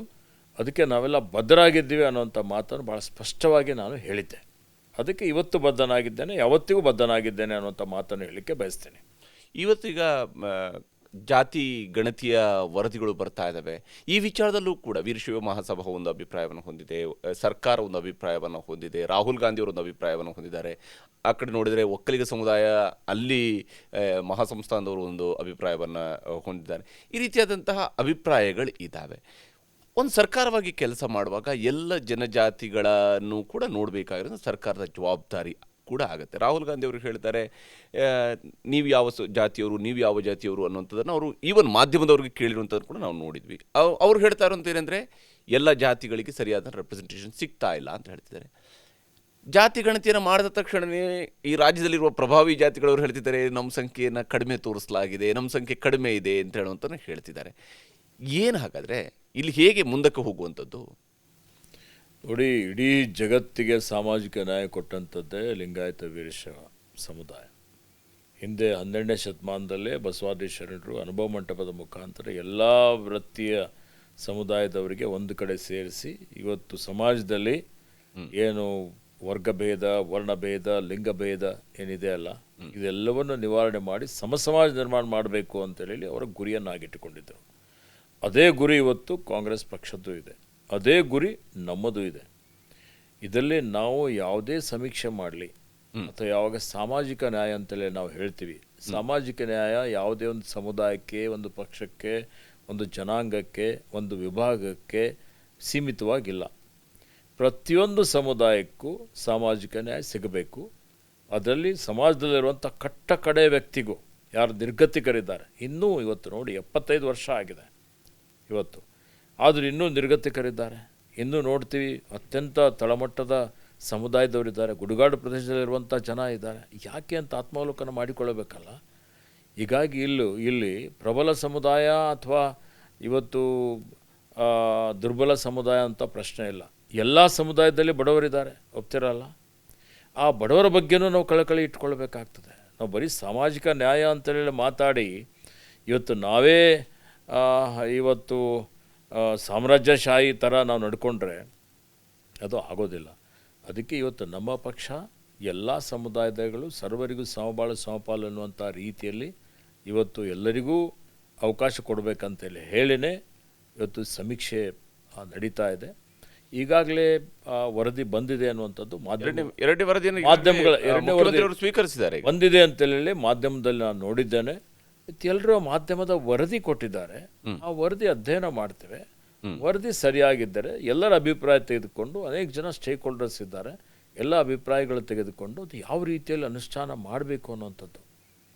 ಇವತ್ತು ಅನುಷ್ಠಾನ ಮಾಡುವಂಥ ಯಾಕಂದ್ರೆ ಮೊದಲ ವರದಿ ಅನುಷ್ಠಾನ ವೈಜ್ಞಾನಿಕವಾಗಿ ಆಗಿಲ್ಲ, ಅದು ಅವೈಜ್ಞಾನಿಕ ಆಗಿದೆ ಅನ್ನೋ ಟೀಕೆಗಳ ಕಾರಣಕ್ಕಾಗಿ ವಿಳಂಬ ಆಗಿತ್ತು ಅಂತ ಹೇಳಿ 162 ಕೋಟಿ ರೂಪಾಯಿ ನೀರಲ್ಲಿಟ್ಟ ಹೋಮದಂತ ಆಗೋಯ್ತು. 10 ವರ್ಷ ವಿಳಂಬ ಆಯ್ತು. ಹೌದು, ಈಗ ಅಟ್ಲೀಸ್ಟ್ ಇವಾಗ 2 ವರ್ಷದ ಒಳಗಡೆ ಬಂದಿದೆ. ಈಗ 1 ವರ್ಷದಲ್ಲೇ ಬಂದಿದೆ.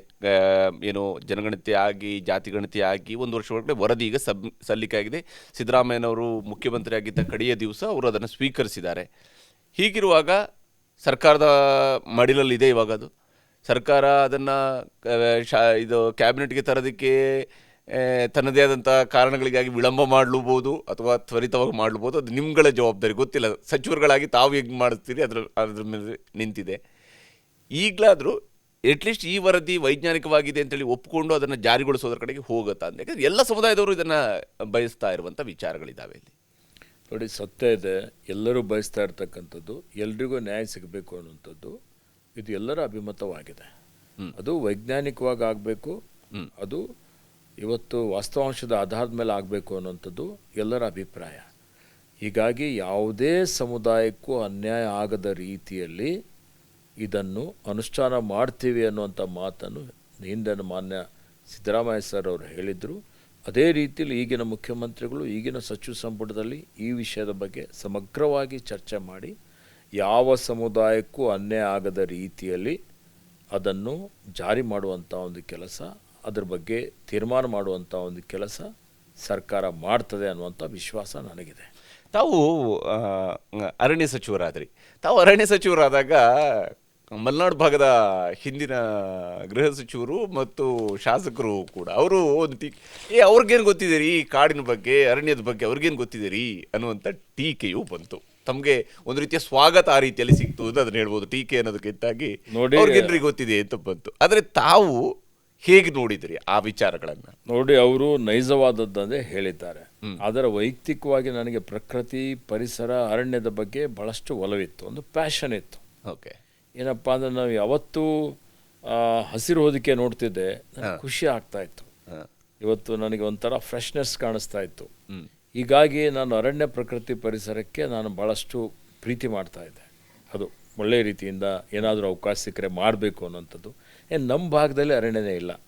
ಕಲ್ಯಾಣ ಕರ್ನಾಟಕದಲ್ಲಂತೂ 2%, 3%, 5%. ಇವತ್ತು ತಜ್ಞರ ಪ್ರಕಾರ ಭೂಭಾಗದ 33% ಅರಣ್ಯ ಕ್ಷೇತ್ರ ಇರಬೇಕು ಅನ್ನೋಂಥದ್ದು ಇದೆ. ಈ ಕರ್ನಾಟಕದಲ್ಲಿ 21% ಇದೆ. ನಮ್ಮ ಭಾಗದಲ್ಲಿ ನೋಡಿ 3%, 4%. ಎಷ್ಟು ವ್ಯತ್ಯಾಸ ಇದೆ ಅರ್ಥ ಮಾಡಿಕೊಳ್ಳಿ. ಹೀಗಾಗಿ ಪಾಪ ಅವರು ಅಂದಿರ್ಬೋದು, ಇವರಿಗೆ ಅರಣ್ಯದ ಬಗ್ಗೆ ಜ್ಞಾನನೇ ಇಲ್ಲ ಅನ್ನುವಂಥದ್ದು. ಆದರೆ ಒಂದು ಮಾತು ಹೇಳಲಿಕ್ಕೆ ಬಯಸ್ತಾ ಇದ್ದೀನಿ, ನಾನು ಅರಣ್ಯ ಸಚಿವನಾದ ಮೇಲೆ ಇದನ್ನು ಅತ್ಯಂತ ಗಂಭೀರತೆಯಿಂದ ಪರಿಗಣನೆ ಮಾಡಿ ಇಡೀ ರಾಜ್ಯದಾದ್ಯಂತ ಸುತ್ತಾಡಿದ್ದೇನೆ. ಪಶ್ಚಿಮ ಘಟ್ಟಗಳಿಗೆ ಎಲ್ಲ ಕಡೆ ಭೇಟಿ ಕೊಟ್ಟಿದ್ದೇನೆ. ಇವತ್ತು ಏನೇನು ಹಸಿರು ಹೊದಿಕೆ ಜಾಸ್ತಿ ಮಾಡಲಿಕ್ಕೆ ಸುಮಾರು 11 ಕೋಟಿ ಸಸಿ ನೆಟ್ಟಿದ್ದೇವೆ, ದಾಖಲೆ ಸಸಿ ನೆಟ್ಟಿದ್ದೇವೆ. ಬರೀ ನೆಡುವುದಷ್ಟೇ ಅಲ್ಲ, ಇದನ್ನು ಆಡಿಟ್ ಮಾಡಬೇಕು. ಆಡಿಟ್ ಮಾಡಿ ವೆಬ್ಸೈಟಲ್ಲಿ ಅಪ್ಲೋಡ್ ಮಾಡಬೇಕು. ಎಲ್ಲಿ ಹಾಕಿದ್ದೀರಿ, ಬ್ಲಾಕ್ ಪ್ಲಾಂಟೇಷನ್ ಎಲ್ಲಿ ಮಾಡಿದ್ದೀರಿ, ರಸ್ತೆ ಬದಿ ಎಲ್ಲಿ ನೆಡುತ್ತು ಹಾಕಿದ್ದೀರಿ, ಎಲ್ಲ ಮಾಹಿತಿ ಇವತ್ತು ಪಬ್ಲಿಕ್ ಡೊಮೈನಲ್ಲಿ ಇರಬೇಕು ಅನ್ನೋಂಥ ಒಂದು ಆದೇಶವನ್ನು ನಾನು ಕೊಟ್ಟು ಅದನ್ನು ಆಡಿಟ್ ಸಹಿತ ಮಾಡಿಸಿದ್ದೇನೆ. ಸರ್ವೈವಲ್ ರೇಟ್ ಎಷ್ಟು ಬದುಕುಳಿತವೆ ಅದ್ರ ಬಗ್ಗೆನೂ ವರದಿ ಕೊಡಬೇಕು ಅಂತೇಳಿ ಹೇಳಿ ವರದಿನೂ ತರಿಸ್ಕೊಂಡಿದ್ದೆ. 70-80% ಬದುಕಿದ್ದಾವೆ ಅನ್ನೋಂಥ ವರದಿನೂ ಬಂದಿದೆ. ಅದನ್ನು ಕ್ರಾಸ್ ವೆರಿಫೈನೂ ಮಾಡಬೇಕು ಅನ್ನೋಂಥದ್ದಕ್ಕೆ ಸೂಚನೆಯನ್ನು ಕೊಟ್ಟಿದ್ದೆ. ಮಾನವ ಪ್ರಾಣಿ ಸಂಘರ್ಷ ಏನಿದೆ ಅದು ತಡೆಗಟ್ಟಲಿಕ್ಕೆ ಅನೇಕ ರೀತಿಯ ಕ್ರಮಗಳನ್ನು ತೆಗೆದುಕೊಂಡಿದ್ದೇವೆ. ಬೆಂಗಳೂರಿನಲ್ಲಿ ರಾಷ್ಟ್ರೀಯ ಮಟ್ಟದ ಕಾರ್ಯಾಗಾರ ಮಾಡಿದೆ, ಅಂತಾರಾಷ್ಟ್ರೀಯ ಮಟ್ಟದ ಕಾರ್ಯಾಗಾರವನ್ನು ಮಾಡಿದೆ. ಇವತ್ತು ಸಮಿತಿಗಳನ್ನು ರಚನೆ ಮಾಡಿದ್ವಿ, ಬ್ಯಾರಿಕೇಡ್ ಮಾಡಿದ್ವಿ. APC anti poaching camp, rural ನಿಮ್ಮದು ರ್ಯಾಪಿಡ್ ರೆಸ್ಪಾನ್ಸ್ ಟೀಮ್ಗಳು, ಇವತ್ತೇನು ಆ್ಯಂಟಿ ಡಿಪ್ರೆಡೇಷನ್ ಕ್ಯಾಂಪ್ಗಳು, ಮತ್ತು elephant task force, leopard task force, ಅವಕ್ಕೆ ಬಲಪಡಿಸುವಂಥ ಕೆಲಸ ಮಾಡಿ ಹೆಚ್ಚುವರಿಯಾಗಿ ಫ್ರಂಟ್ಲೈನ್ ಸ್ಟಾಫ್ಗಳಿಗೆ ನಿಯುಕ್ತಿ ಮಾಡಿದ್ದೇವೆ. ಅವರಿಗೆಲ್ಲ ರೀತಿಯ ಉಪಕರಣಗಳು, ಸಲಕರಣೆಗಳನ್ನು ಕೊಟ್ಟಿದ್ದೇವೆ. ಇವತ್ತೇನು ಕಮಾಂಡ್ ಸೆಂಟರ್ ಮಾಡಿದ್ದೇವೆ ಎಲ್ಲ ಕಡೆ. ಇವತ್ತು ಎಲ್ಲ ಕಮಾಂಡ್ ಸೆಂಟ್ರಿಂದ ತತ್ಕ್ಷಣವೇ ಇವತ್ತು ಆನೆ ಬಂತು, ಇವತ್ತು ಚಿರತೆ ಬಂತು, ಹುಲಿ ಬಂತು ಅಂತ ಹೇಳಿದರೆ ಏನು ಕ್ರಮ ತೆಗೆದುಕೊಳ್ಳಬೇಕು ಅಂತೇಳಿ ಹೇಳಿ ಚಾರಣಗಳಿಗೆ SOP ಮಾಡಿದ್ದೇವೆ. ಪ್ರತಿಯೊಂದಕ್ಕೆ ಒಂದು ನಿರ್ದಿಷ್ಟವಾದಂಥ ಒಂದು ಸೂಚನೆಯನ್ನು ಕೊಟ್ಟಿದ್ದೇನೆ. ಎಲ್ಲೆಲ್ಲಿ ಸಮಸ್ಯೆ ಆದರೆ ತತ್ಕ್ಷಣವೇ ಅದಕ್ಕೆ ಬಗೆಹರಿಸುವಂಥ ಕೆಲಸವನ್ನು ಮಾಡಿದ್ದೇವೆ. ಬೆಂಗಳೂರಿನಲ್ಲಿ ಸುಮಾರು 20,000 ಎಲ್ಲ ಕೂಡಿ 20,000 ಕೋಟಿ ರೂಪಾಯಿ ಅತ್ಯಂತ ಬೆಲೆ ಬಾಳುವಂಥ ಭೂಮಿಯನ್ನು ಅರಣ್ಯ ಇತ್ತು, ಅದನ್ನು ಮರುವಶಪಡಿಸಿಕೊಂಡಿದ್ದೇವೆ. 50,000 ಕೋಟಿ ರೂಪಾಯಿ ಬೆಲೆ ಬಾಳುವಂಥ ಅರಣ್ಯ ಇಲಾಖೆ ಜಮೀನೇನಿದೆ ಈಗೇನು ಒತ್ತುವರಿ ಆಗಿದೆ, ಕೆಲವೊಂದು ಕಡೆ ಕೆಲವೊಂದು ಕಂಪನಿಗಳು ಸಹಿತ ಮಾಡಿದ್ದಾವೆ. ಇವತ್ತು HMT ಸೇರಿಕೊಂಡು ಅದನ್ನು ವಾಪಸ್ಸು ಪಡೀಲಿಕ್ಕೆ ಕಾನೂನುಬದ್ಧವಾಗಿ ಸರ್ವೋಚ್ಚ ನ್ಯಾಯಾಲಯದ ತೀರ್ಪಿನ ಅನುಗುಣ ಮತ್ತು ನಮ್ಮ ರಾಜ್ಯದ ಕೇಂದ್ರದ ಅರಣ್ಯ ಸಂರಕ್ಷಣೆ ಕಾಯ್ದೆ ಏನಾಯಿತು ಆ ಕಾಯ್ದೆ ಅನುಗುಣವಾಗಿ ಅದನ್ನು ವಾಪಸ್ ಪಡೆದುಕೊಳ್ಳಬೇಕು ಅಂತೇಳಿ ಹೇಳಿ ಇವತ್ತು ಉಚ್ಚ ನ್ಯಾಯಾಲಯದಲ್ಲಿ ಸರ್ವೋಚ್ಚ ನ್ಯಾಯಾಲಯದಲ್ಲಿ ಪ್ರಕರಣ ಹಾಕಿದ್ದೇವೆ. ನಾನು ಬಂದ ಮೇಲೆ ಮತ್ತು ಅದನ್ನು ನಾನು ಇವತ್ತು ಅರಣ್ಯ ಸಚಿವನು ಇಲ್ಲದೇ ಇರಬಹುದು, ಇಲ್ಲದೇ ಇದ್ದರೂ ಸಹಿತ ಅರಣ್ಯ ಪರಿಸರ ಸಂರಕ್ಷಣೆ ಮಾಡಲಿಕ್ಕೆ ಬದ್ಧನಾಗಿದ್ದೇನೆ. ಅದನ್ನು ಮಾನಿಟರ್ ಮಾಡ್ತೇವೆ, ಅದನ್ನು ಉಳಿಸುವಂಥ ಒಂದು ಕೆಲಸ ನಮ್ಮ ಸರ್ಕಾರ ನಾವು ಮಾಡ್ತೇವೆ ಅನ್ನುವಂಥ ಒಂದು ಮಾತನ್ನು ಹೇಳಲಿಕ್ಕೆ ಬಯಸ್ತೀನಿ. ಆದರೆ ಅದ್ಯಾಕೋ ಕುಮಾರಸ್ವಾಮಿ ಅವರು ಮಿನಿಸ್ಟರ್ ಆದರೂ ಅನ್ನೋ ಕಾರಣಕ್ಕಾಗಿ ಇವ್ರಿಗೆ ಇದ್ದಕ್ಕಿದ್ದಂತೆ ಅದರ ಮೇಲೆ ಪ್ರೀತಿ ಬಂತು ಅನ್ನುವಂಥ ಒಂದು ಅಂಶ HMT ಕಾರ್ಖಾನೆಗೆ ಕೊಟ್ಟಿರುವಂಥ ಜಮೀನಿನ ವಿಚಾರದಲ್ಲಿ ಚರ್ಚೆಗೆ ಬಂತು. ಹೌದಾ ಖಂಡ್ರವರು, ಇದರಲ್ಲಿ ವೈಯಕ್ತಿಕ ಏನಾದರೂ ಇತ್ತಾ? ನೋಡಿ, ನಂದು ಕುಮಾರಸ್ವಾಮಿ ಅವ್ರದ್ದು ಯಾವುದೇ ರೀತಿಯ ವೈಯಕ್ತಿಕ ದ್ವೇಷ ಆಗಲಿ, ಯಾವುದೇ ರೀತಿಯ ನಮ್ಮದು ರಾಜಕೀಯ ವಿರೋಧನೂ ಇಲ್ಲ. ರಾಜಕೀಯವಾಗಿ ನಾನು ಏನು ವೈಯಕ್ತಿಕವಾಗಿ ಯಾರು ವಿರೋಧನೂ ಮಾಡೋನಲ್ಲ. HMT ವಿಷಯದಲ್ಲಿ 443 ಎಕರೆ ಇದು ಅರಣ್ಯ ಜಮೀನು. HMTಗೆ ಹಿಂದೆ ಒಂದು ಇದರಲ್ಲಿ ಕೊಟ್ಟಿದ್ದಂಥದ್ದು ಇವತ್ತು ಅದು HMT ಕಾರ್ಖಾನೆ ಮುಚ್ಚಲ್ಪಟ್ಟಿತ್ತು. ಮುಚ್ಚಿದ ಮೇಲೆ ನಿಯಮ ಏನು ಹೇಳುತ್ತೆ, ಇವತ್ತು ಅರಣ್ಯಕ್ಕೆ ವಾಪಸ್ ಕೊಡಬೇಕು, ರಾಜ್ಯ ಸರ್ಕಾರಕ್ಕೆ ಕೊಡಬೇಕು. 7 ಕೋಟಿ ಜನರ ಆಸ್ತಿ ಅದು. ಆ ಆಸ್ತಿ ಇವರು ಮಾರಾಟ ಮಾಡಿಕೊಂಡಿದ್ದಾರೆ, ಸುಮಾರು 160 ಎಕರೆ ಇವತ್ತು ರಿಯಲ್ ಎಸ್ಟೇಟ್ಗಳಿಗೆ ಕೊಟ್ಟಿದ್ದಾರೆ. ಅದು ಅರಣ್ಯ ಕಾಯ್ದೆ ವಿರುದ್ಧವಾಗಿ. ಕೇಂದ್ರ ಸರ್ಕಾರಕ್ಕೆ ಬರೆದಾಗ ಅವ್ರು ಹೇಳ್ತಾರೆ ಕೊಡ್ಲಿಕ್ಕೆ ಬರಲ್ಲ ಅವರಿಗೆ ಅಂತ. ಅದು ಕೇಂದ್ರದ ಸ್ವಾಮ್ಯದ ಒಂದು ಕಂಪನಿ. ಅವ್ರು ಹೇಳಿದ್ರು ಕಾನೂನು ಬಾಹಿರವಾಗಿ ಕೊಡ್ಲಿಕ್ಕೆ ಬರುತ್ತಾ? ಬರೋದಿಲ್ಲ. ಇದು ನನ್ನ ಗಮನಕ್ಕೆ ಬಂದಾಗ ಮತ್ತು ನಮ್ಮ ಅಧಿಕಾರಿ ಒಬ್ಬರು ಇದಕ್ಕೆ ಡಿನೋಟಿಫೈ ಮಾಡಬೇಕು ಅಂತ ಸರ್ವೋಚ್ಚ ನ್ಯಾಯಾಲಯಕ್ಕೆ ಹಾಕಿದ್ರು, ಯಾವುದೋ ಒತ್ತಡದಲ್ಲಿ. ಅದು ಸಚಿವ ಸಂಪುಟಕ್ಕೂ ತರಲಿಲ್ಲ, ಮಂತ್ರಿಯವರ ಗಮನಕ್ಕೂ ತರಲಿಲ್ಲ. ಹಿಂದಿನ ಸರ್ಕಾರದಲ್ಲಿ ಆಗಿದ್ದಂಥದ್ದು. ಅದು ಮಾಡಬಾರ್ದು ಅಂತೇಳಿ ಹೇಳಿ ನಾನು ಹೋಗಿ ವಿಡ್ರಾ ಮಾಡಬೇಕು ಅಂದರೆ ಎಲ್ಲ ಕಂಪನಿಗಳು ಹೋಗಿ ಅದರಲ್ಲಿ ಇಂಪ್ಲೀಡ್ ಆಗಿಬಿಟ್ಟಿದ್ದಾವೆ, ನಡೀತಾ ಇದೆ. ಕುಮಾರಸ್ವಾಮಿಯವರು ವ್ಯಾಪ್ತಿಯಲ್ಲಿ ಬರ್ತದೆ. ಅವರು ಯಾವ ರೀತಿಯಲ್ಲಿ ಹೇಳಿದ್ದಾರೆ, ಅವರು ಕರ್ನಾಟಕದ ಪರ ಇದ್ದಾರೋ ಏನೋ ಗೊತ್ತಿಲ್ಲ ನನಗೆ. ಕರ್ನಾಟಕ ರಾಜ್ಯದ ಆಸ್ತಿ ಇದೆ 443 ಎಕರೆ. ಅದು ಅವರೇ ಹೇಳ್ತಾರೆ 15,000 ಕೋಟಿ ಆಸ್ತಿ ಅಂತ. ಇವತ್ತು 25,000 ಕೋಟಿ ರೂಪಾಯಿ ಆಸ್ತಿ ಇದೆ. ಅದು ಲಂಗ್ಸ್ ಬೇಕಲ್ಲ ಕರ್ನಾಟಕಕ್ಕೆ, ಬೆಂಗಳೂರಿಗೆ. ಒಂದಾನೊಂದು ಕಾಲದಲ್ಲಿ ನಿವೃತ್ತರ ಒಂದು ಇದು ಪ್ಯಾರಡೈಸ್ ಅಂತ ಹೇಳ್ತಿದ್ವಿ, ಸ್ವರ್ಗ ಅಂತ ಹೇಳ್ತಿದ್ವಿ. ಹೌದು, ಸಿಲಿಕಾನ್ ಸಿಟಿ ಆಫ್ ಇಂಡಿಯಾ ಅಂತ ಹೇಳ್ತಿದ್ವಿ. ಇವತ್ತು ಗಾರ್ಡನ್ ಸಿಟಿ ಆಫ್ ಇಂಡಿಯಾ ಅಂತ ಹೇಳ್ತೀವಿ. ಅದು ಏನಾಗಿದೆ ಇವತ್ತು? ಎಷ್ಟು ಸಂಚಾರ ದಟ್ಟಣೆ ಇದೆ, ಲಂಗ್ ಸ್ಪೇಸ್ ಎಲ್ಲಿದೆ? ನಾನು ಬಂದ ಮೇಲೆ 5,678 ಎಕರೆ ಹೆಸರುಘಟ್ಟ ಅಂತೇಳಿ ಆ ಹೆಸರುಘಟ್ಟದ ಏನು ಹುಲ್ಲುಗಾವಲಿದೆ ಅಲ್ಲ, ಅದನ್ನು ಮೀಸಲು ಹೆಸರುಘಟ್ಟ ಪ್ರದೇಶ, ಮೀಸಲು ಕ್ಷೇತ್ರ ಅಂತೇಳಿ ಘೋಷಣೆ ಮಾಡಿದ್ದೇನೆ. ಅಲ್ಲಿ ರಿಯಲ್ ಎಸ್ಟೇಟ್ ಬರಬಾರ್ದು ಅಂತೇಳಿ ಹೇಳಿ 153 ಎಕರೆಯಲ್ಲಿ ವಿಶ್ವಗುರು ಬಸವಣ್ಣ ಬಯೋಡೈವರ್ಸಿಟಿ ಪಾರ್ಕ್ ಅಂತೇಳಿ ಹೇಳಿ ಸಚಿವ ಸಂಪುಟದಲ್ಲಿ ಮಂಜೂರಾತಿ ಮಾಡಿದ್ದೇನೆ. ಈಗ ಅದಕ್ಕೆ ಶಂಕುಸ್ಥಾಪನೆ ಹಾಕಬೇಕಾಗಿತ್ತು. ಈಗ ನಮ್ಮದು ಪೋರ್ಟ್ಫೋಲಿಯೋ ಬದಲಾವಣೆ ಆಯಿತು ಹೇಳೋದ್ರಲ್ಲಿ. ಇವತ್ತು ಬೆಂಗಳೂರಲ್ಲಿ ಸಹಿತ ಅನೇಕ ರೀತಿಯ ಕ್ರಮಗಳನ್ನು ತೆಗೆದುಕೊಂಡಿದ್ದಾವೆ. ಇವತ್ತು ಈ HMT ಏನು ಜಮೀನಿದೆ, ಈ ಜಮೀನು ನೋಡಿ, ಇವತ್ತಿದೇ ಪರ್ಯಾಯ ಜಮೀನು ಸರ್ಕಾರ ಕೊಟ್ಟರೆ ಈ ಸರ್ಕಾರಕ್ಕೆ 50,000 ಕೋಟಿ ಮುಂದೆ ಒಂದು 3 ವರ್ಷದಲ್ಲಿ ಡಬಲ್ ಆಗುತ್ತೆ. ಈಗ 25,000 ಕೋಟಿ ಬೆಲೆ ಬಾಳುವಂಥದ್ದು.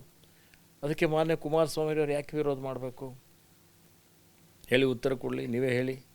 ಇವತ್ತು ಇದು ರಾಜ್ಯದ ಆಸ್ತಿನಾ ಅಥವಾ ಇಲ್ಲ? ಇದೇನು ಈಶ್ವರ್ ಖಂಡ್ರೆ ತನ್ನ ಮನೆಗೆ ತೊಗೊಂಡು ಹೋಗ್ತಾ ಇದ್ದಾನ? ನನಗೇನಾದರೂ ಸ್ವಾರ್ಥ ಇದೆಯಾ? ನನಗೆ ಇದ್ರ ಬಗ್ಗೆ ಏನೂ ಇಲ್ಲ. ನಾನೊಂದು ಇಲಾಖೆಯ ಸಚಿವನಾಗಿದ್ದೇನೆ. ಅದಕ್ಕೆ ನ್ಯಾಯ ಕೊಡಬೇಕು, ಪ್ರಾಮಾಣಿಕವಾಗಿ ನಾನು ಕೆಲಸ ಮಾಡಬೇಕು ಅಂತ ಹೇಳಿದರೆ ಸರ್ಕಾರದ ಆಸ್ತಿ ಸಂರಕ್ಷಣೆ ಮಾಡುವಂಥ ಜವಾಬ್ದಾರಿ. ಅದರಲ್ಲಿ ಎಷ್ಟೋ ಜನರಿಗೆ ಇವತ್ತು ನೋವಾಗ್ತದೆ, ಎಷ್ಟೋ ಜನರಿಗೆ ಅದರಿಂದ ನಮ್ಮ ವಿರುದ್ಧ ಆಗ್ತಾರೆ, ನಮಗೆ ಬೈತಾರೆ. ಪರವಾಗಿಲ್ಲ, ನನ್ನ ಕಾನ್ಷಿಯಸ್ ಭಾಳ ಕ್ಲಿಯರ್ ಇದೆ. ನನ್ನ ಆತ್ಮಸಾಕ್ಷಿಯಾಗಿ ನಾನು ಸೇವೆಯನ್ನು ಮಾಡಿದ್ದೇನೆ. ವಿಶೇಷವಾಗಿ ಕಲ್ಯಾಣ ಕರ್ನಾಟಕ ಭಾಗದಲ್ಲಿ ಸುಮಾರು 28 ಲಕ್ಷ ಸಸಿ ನೆಡಬೇಕು ಅನ್ನೋ ಒಂದು ಟಾರ್ಗೆಟನ್ನು ಇಟ್ಕೊಂಡಿದ್ರಿ ತಾವು ಸಚಿವರಾದಂಥ ಆರಂಭದಲ್ಲಿ ವಿಚಾರಗಳನ್ನು ಹೇಳಿದ್ರಿ. ಎಷ್ಟರ ಮಟ್ಟಿಗೆ ಅದರಲ್ಲಿ ಯಶಸ್ವಿ ಆಯಿತು? ಕೇವಲ ಕಲ್ಯಾಣ ಕರ್ನಾಟಕ ಭಾಗ ನೀವು ಹೇಳಿದ್ರಿ ನಮ್ಮಲ್ಲಿರೋಂಥ ಒಂದು 3% 4% ಅಷ್ಟೇ ಅರಣ್ಯ ಪ್ರದೇಶ ಇರುವಂಥದ್ದು, ಅದನ್ನು ಇರುವಂಥ. ಆದರೆ ಇಲ್ಲಿ ಕಲ್ಯಾಣ ಕರ್ನಾಟಕದಲ್ಲಿ ಈಗಾಗಲೇ 50 ಲಕ್ಷಕ್ಕಿಂತ ಹೆಚ್ಚಿನ ಸಸಿಯನ್ನು ನೆಟ್ಟಿದ್ದೇವೆ ನಮ್ಮ ಗಮನಕ್ಕಾಗಿ. ಇವತ್ತು ಇದರಲ್ಲೇ ಸುಮಾರು 25-30 ಲಕ್ಷ ಸಸಿ ನೆಟ್ಟಿದ್ದೇವೆ.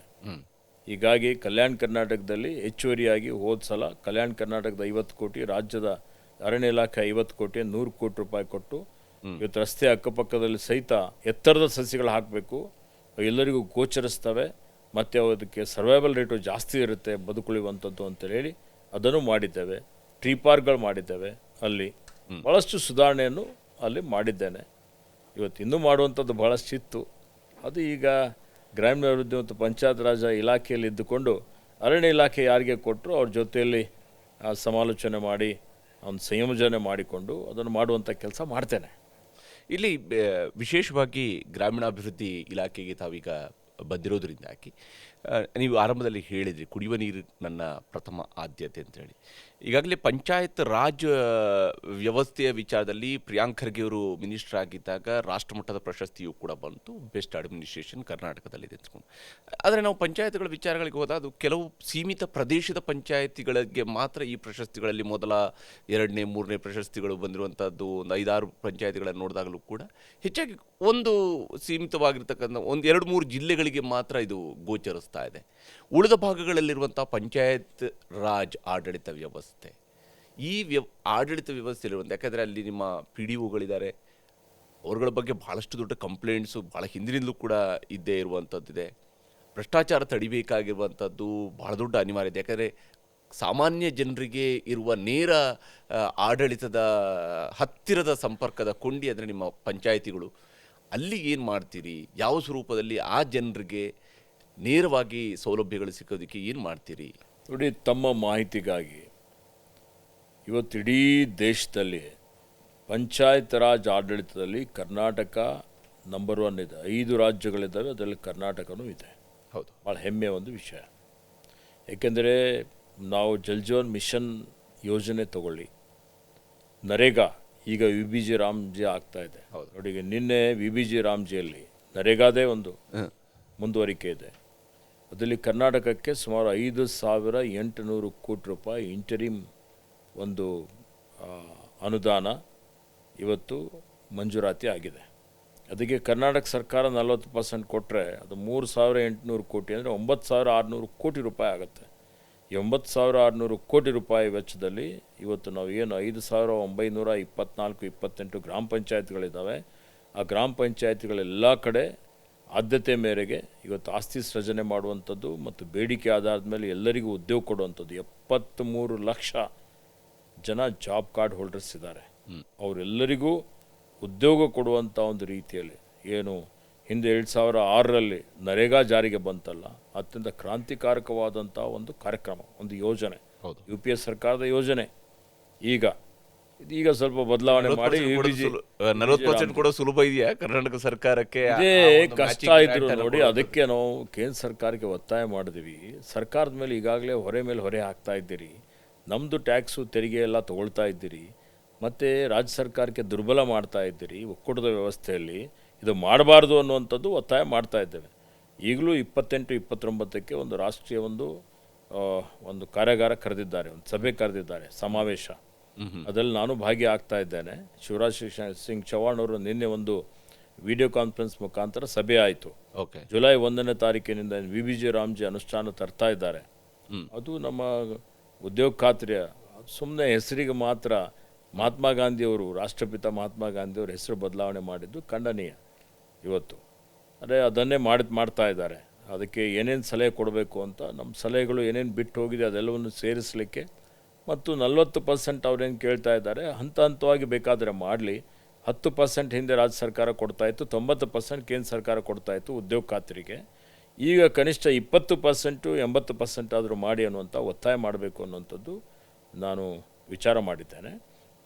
ಮತ್ತು ಇದನ್ನು ಸಮರ್ಪಕವಾಗಿ ಜಾರಿಗೆ ತರುವಂಥ ನಿಟ್ಟಿನಲ್ಲಿ ಎಲ್ಲ ರೀತಿಯ ತಯಾರಿ ಸಿದ್ಧತೆ ಮಾಡಿಕೊಳ್ಳಬೇಕು ಅನ್ನುವಂಥದ್ದು ನಿನ್ನೆ ನಾನು ಮುಖ್ಯ ಕಾರ್ಯನಿರ್ವಾಹಕ ಅಧಿಕಾರಿಗಳ ಎಲ್ಲ ಸಭೆಯಲ್ಲಿ ನಮ್ಮ ಅಧಿಕಾರಿಗಳಿಗೆ ಸೂಚನೆಯನ್ನು ಕೊಟ್ಟಿದ್ದೇನೆ. ಯಾಕಂದರೆ ನಮ್ಮ ಹೀಗಾಗಿ ನಮ್ಗೆ ಹೇಳೋ ಉದ್ದೇಶ ಏನಪ್ಪ ಅಂದರೆ, ಕರ್ನಾಟಕ ರಾಜ್ಯ ಆಡಳಿತದಲ್ಲಿ ವಿಕೇಂದ್ರೀಕರಣದಲ್ಲಿ ಮತ್ತು ಪಂಚಾಯತ್ ರಾಜ್ ಏನು ನಾವು ಸೇವೆ ಮಾಡ್ತಾ ಇದ್ದೇವೆ ಇವತ್ತು ರಾಜ್ಯಕ್ಕೆ ಮಾದರಿಯಾಗಿದೆ. ಮತ್ತು ಇನ್ನೂ ಹೆಚ್ಚಿನ ರೀತಿಯಲ್ಲಿ ಮಧ್ಯವರ್ತಿಗಳಿಲ್ಲದೆ ಇವತ್ತು ಭ್ರಷ್ಟಾಚಾರ ತಡಿಲಿಕ್ಕೆ, ಇವತ್ತು ನಿಗ್ರಹ ಮಾಡಲಿಕ್ಕೆ ಏನೇನು ಕ್ರಮ ತೆಗೆದುಕೊಳ್ಳಬೇಕು. ಈ ಸ್ವತ್ತು ಕೊಡುವಂಥದ್ರಲ್ಲಿ ಅದರಲ್ಲಿ ಬೆಂಗಳೂರಲ್ಲಿ ಭಾಳ ದೂರುಗಳು ಬಂದಿದೆ ನನಗೆ. ಹೌದು, ಭಾಳ ವಿಳಂಬ ಆಗ್ತಾ ಇದೆ, ಶೋಷಣೆ ಆಗ್ತಾ ಇದೆ ಅಲ್ಲಿ ಅಂತೇಳಿ ಹೇಳಿ ನಿನ್ನೆ ನಾನು ಮಾತನಾಡಿ ಎಲ್ಲರಿಗೂ ಹೇಳಿದ್ದೇನೆ. ಈ ಸ್ವತ್ತು ಅಲ್ಲಿ ಏನೊಂದು ಸರ್ವರ್ ಪ್ರಾಬ್ಲಮ್ ಇದೆ ಅನ್ನುವಂಥ ಮಾತನ್ನು ಹೇಳಿದ್ದಾರೆ. ಇನ್ನೊಂದು ಕಡೆ ಏನಾಗಿದೆ ಅಂದರೆ ಅರ್ಬನ್ ಡೆವಲಪ್ಮೆಂಟ್ದವರು ಇದಕ್ಕೆ ಏನೇ ಮಾಡ್ತಾರೆ, ಹೌದು, ಬಡಾವಣೆ ಮಾಡ್ತಾರೆ, ನಿಮ್ಮದು ಲೇಔಟ್ ಮಾಡ್ತಾರೆ. ಹೌದು, ಅಲ್ಲಿ ಏನು ಲೇಔಟ್ ಮಾಡೋದ್ರಲ್ಲಿ ಏನಾಗಿದೆ ಅಂದರೆ ಸರ್ಕಾರಿ ಜಮೀನು ಏನಿದೆ ಖರಾಬ್ ಜಮೀನು ಸೇರಿಸಿ ಮಾಡ್ತಾರೆ, ಪಕ್ಕದಲ್ಲಿ ಗೌರ್ಮೆಂಟ್ ಲ್ಯಾಂಡ್ ಇದ್ದಿದ್ದು ಸೇರಿಸಿ ಮಾಡ್ತಾರೆ. ಬೇರೆಯವ್ರದ್ದು ಯಾರ್ದೋ ಗೊತ್ತಿಲ್ಲದೆ ಇರುವಂಥವ್ರದ್ದು ಜಮೀನು ಸೇಸ್ ಮಾಡ್ತಾರೆ. ಅದ್ರ ಬಗ್ಗೆ ತನಿಖೆ ಮಾಡಿ ಅಂಥದ್ದು ಏನಾದರೂ ಪ್ರಕರಣಗಳು ಬಂದರೆ ಕ್ರಿಮಿನಲ್ ಮೊಕದ್ದಮೆ ಹಾಕಿ ರದ್ದು ಮಾಡಿ ಅನ್ನುವಂಥ ಮಾತನ್ನು ಹೇಳಿದ್ದೇನೆ. ಅದಕ್ಕಾಗಿ ವಿಳಂಬ ಆಗ್ತಾಯಿದೆ ಇಲ್ಲಿ. ಯಾಕಂದರೆ ಬೆಂಗಳೂರಿನಲ್ಲಿ, ಬೆಂಗಳೂರು ರೂರಲಲ್ಲಿ ಭೂಮಿಯ ಬೆಲೆ ಬಂಗಾರದ ಬೆಲೆ ಪರಿಸ್ಥಿತಿ ಇದೆ. ಮತ್ತೇನು ಈಗಾಗಲೇ ಎ ಖಾತಾ, ಬಿ ಖಾತಾ, ಎ ಖಾತಾ ಕೊಡಬೇಕು ಅಂತ ಮಾಡಿದ್ದೇವೆ. ಹೌದು, ಅದು ಒನ್ ಟೈಮ್ ಅಂತ ಮಾಡಿದ್ದೇವೆ ಇವತ್ತು. ಅದಕ್ಕೆ ಕೊನೆ ದಿನಾಂಕ ಘೋಷಣೆ ಮಾಡಿದ್ದೇವೆ. ಅದರ ಒಳಗಾಗಿ ಯಾವ್ಯಾವ ಅರ್ಜಿ ಮಾಡಿ ಬಂದಿದ್ದು, ಅವರ ಜಮೀನಿನಲ್ಲಿ ಯಾರು ಮನೆ ಕಟ್ಕೊಂಡಿದ್ದಾರೆ ಅಂಥವಕ್ಕೆ ಮಾತ್ರ ಇವತ್ತು ಎ ಖಾತಾ ಕೊಡಬೇಕು, ಸ್ವತ್ತು ಕೊಡಬೇಕು ಅನ್ನೋಂಥದ್ದು ತೀರ್ಮಾನವನ್ನು ಮಾಡಿದ್ದೇವೆ. ಅದ್ರ ಹೊರತು ಈಗ ಮುಂದೆ ಏನಾದರೂ ಮಾಡಿದರೆ ಅತ್ಯಂತ ಕಠಿಣವಾದಂಥ ಕ್ರಮ ತೆಗೆದುಕೊಳ್ಳಬೇಕು. ಅದಕ್ಕೆ ಬೇಕಾದರೂ ಒಂದು ಕಾಯ್ದೆ ರೂಪಿಸಿ ಅನ್ನುವಂಥದ್ದು ನಿನ್ನೆ ಹೇಳಿದ್ದೇನೆ. ಅದಕ್ಕೆ ಮುಂದೆ ಯಾವುದೇ ಅಕ್ರಮ ಬಡಾವಣೆಗಳಿರ್ಬೋದು ಅಥವಾ ಅಕ್ರಮ ಕಟ್ಟಡಗಳಿರ್ಬೋದು, ಅದಕ್ಕೆ ಯಾವುದೇ ರೀತಿಯ ಆಸ್ಪದ ಇಲ್ಲ. ದಯವಿಟ್ಟು ಎಲ್ಲರೂ ಸಹಕಾರ ಮಾಡಬೇಕು. ಸರಳ ರೀತಿಯಲ್ಲಿ ಇವತ್ತು ನಾವು ಅವರಿಗೆ ಏನು ಲೇಔಟ್ ಆಗಲಿ ಅಥವಾ ಅವರಿಗೆ ಏನು ಅನುಮತಿ ಆಗಲಿ ಅಲ್ಲಿಂದಲೇ ಕೊಡುವಂಥ ಒಂದು ಯಾವುದೇ ರೀತಿಯಲ್ಲಿ ಶೋಷಣೆ ಆಗದ ರೀತಿಯಲ್ಲಿ ಕೊಡುವಂಥ ವ್ಯವಸ್ಥೆ ಮಾಡ್ತೀವಿ ಅನ್ನುವಂಥ ಮಾತನ್ನು ತಮ್ಮ ಮುಖಾಂತರ ರಾಜ್ಯದ ಜನರಿಗೆ ಹೇಳಲಿಕ್ಕೆ ಬಯಸ್ತೇನೆ. ಈಗ ವಿಶೇಷವಾಗಿ ಕರ್ನಾಟಕದಲ್ಲಿ, ಅದರಲ್ಲೂ ವಿಶೇಷವಾಗಿ ಕರ್ನಾಟಕದ ಉತ್ತರ ಭಾಗದಿಂದ, ಕಲ್ಯಾಣ ಕರ್ನಾಟಕ ಭಾಗದಿಂದ ಇರ್ಬೋದು ಅಥವಾ ಕಿತ್ತೂರು ಕರ್ನಾಟಕ ಭಾಗದ ಕೆಲವು ಜಿಲ್ಲೆಗಳಿಂದ ವಲಸೆ ಹೋಗುವಂಥದ್ದು ಬಹಳ ದೊಡ್ಡ ಪ್ರಮಾಣದಲ್ಲಿ ಹಿಂದೆ ನಡೀತಾ ಇತ್ತು. ಒಂದು ಹಂತದವರೆಗೂ ಕೂಡ ಉದ್ಯೋಗ ಖಾತ್ರಿ ಯೋಜನೆ, ಅದನ್ನು ಮನ್ರೇಗಾ ಯೋಜನೆ, ಅದನ್ನು ತಡೆಯುವಂತಹ ಕೆಲಸವನ್ನು ಮಾಡ್ತಾ ಬಂತು ಹಂತ ಹಂತವಾಗಿ.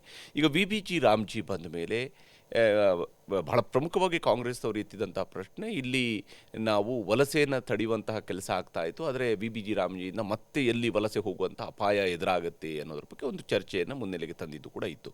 ಆದರೆ ಅಟ್ ದ ಸೇಮ್ ಟೈಮ್ ಉದ್ಯೋಗ ಖಾತ್ರಿಯಲ್ಲಿ ಭ್ರಷ್ಟಾಚಾರ ಜಾಸ್ತಿ ನಡೀತಿದೆ, ಕೊಟ್ಟಿ ಜಾಬ್ ಕಾರ್ಡ್ಗಳನ್ನು ಮಾಡಿಸ್ತಾ ಇದ್ದಾರೆ ಅನ್ನೋದ್ರ ಬಗ್ಗೆಯೂ ಕೂಡ ಆರೋಪಗಳಿತ್ತು.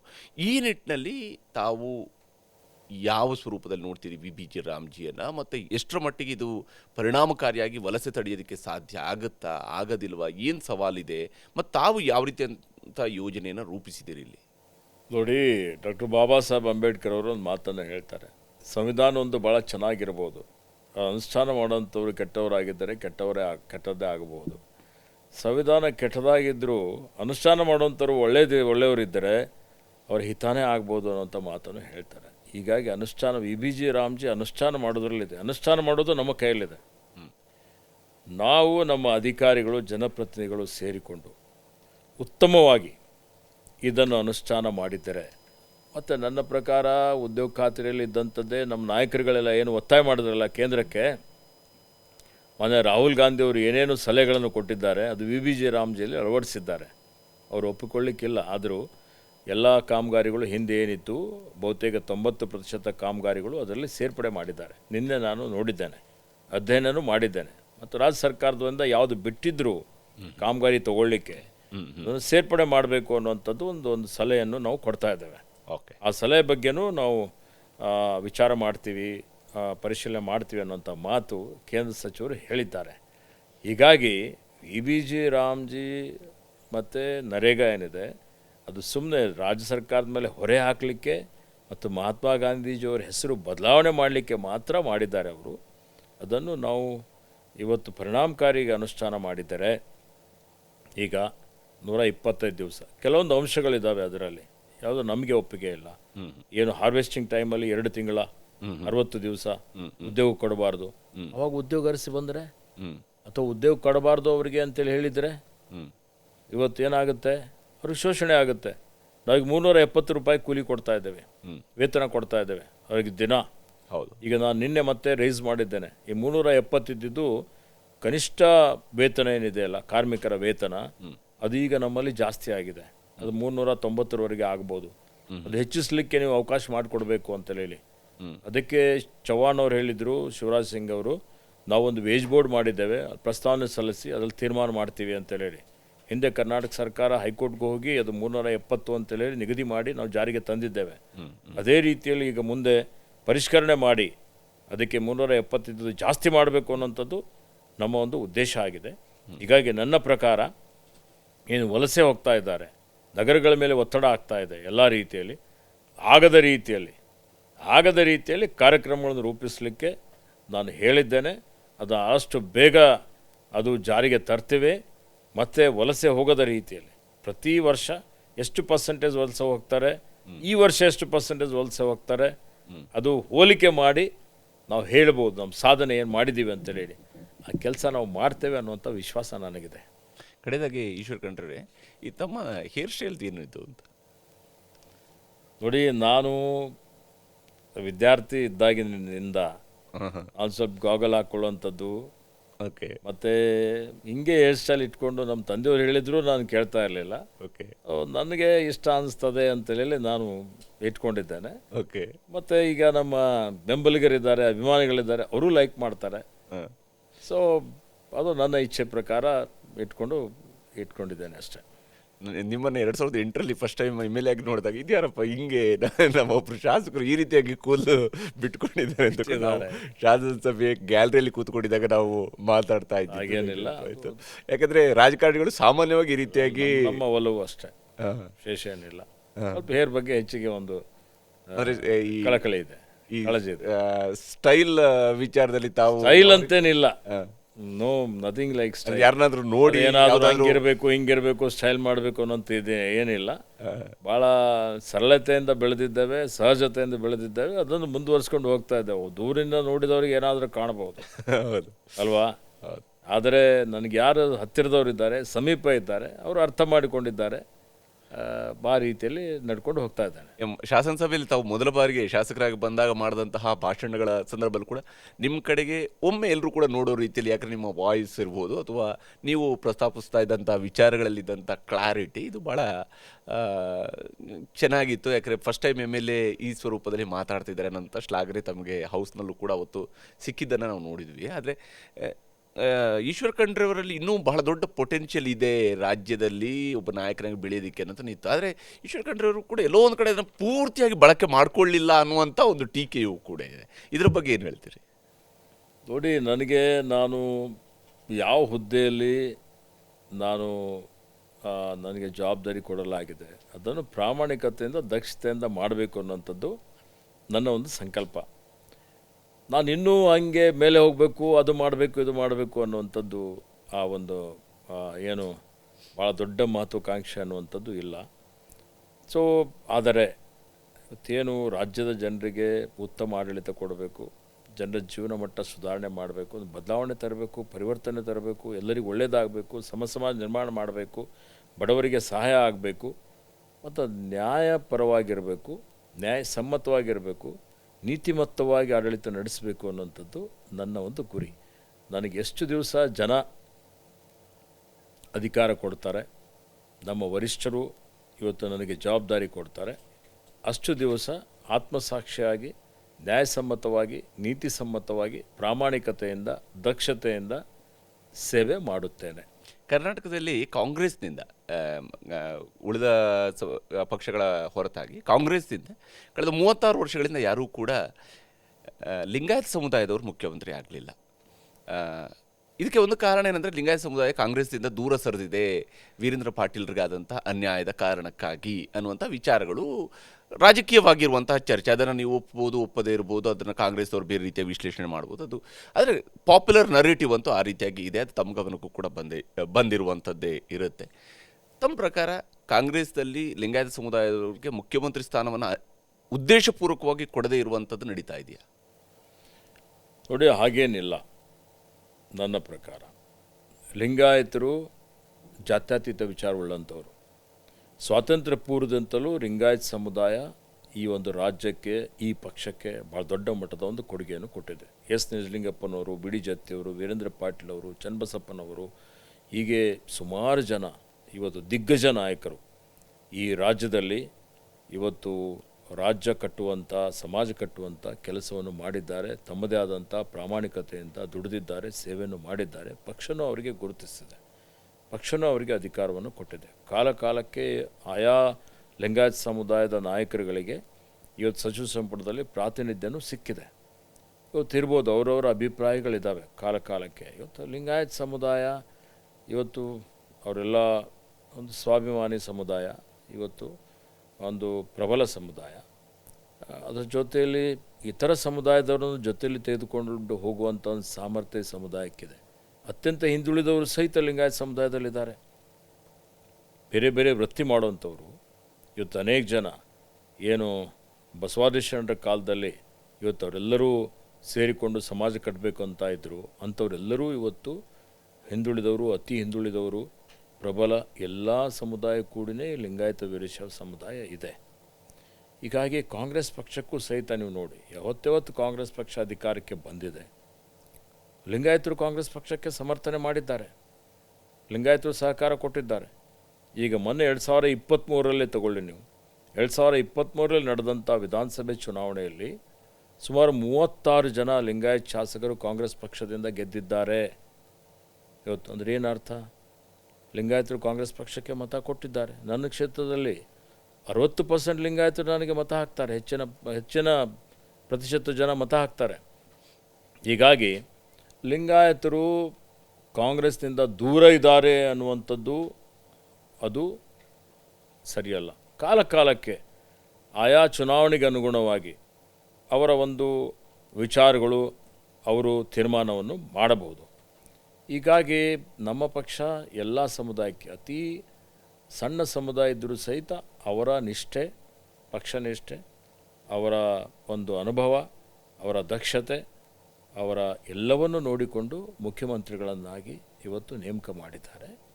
ಅದೇ ಆಧಾರದ ಮೇಲೆ ಇವತ್ತು ಮುಂದೆ ಬರುವಂಥ ದಿನಮಾನಗಳಲ್ಲೂ ಸಹಿತ ಇವತ್ತಿಗೂ ನೋಡಿ, ಹಿಂದೆ ಮಾನ್ಯ ಸಿದ್ದರಾಮಯ್ಯ ಸರ್ ಅವರ ಸಚಿವ ಸಂಪುಟದಲ್ಲಿ 7 ಜನ ಲಿಂಗಾಯತ್ ವೀರಶೈವರು ಇವತ್ತು ಸಚಿವ ಸಂಪುಟದಲ್ಲಿ ನಾವು ಸಚಿವರಾಗಿ ಸೇವೆಯನ್ನು ಸಲ್ಲಿಸಿದ್ದೇವೆ.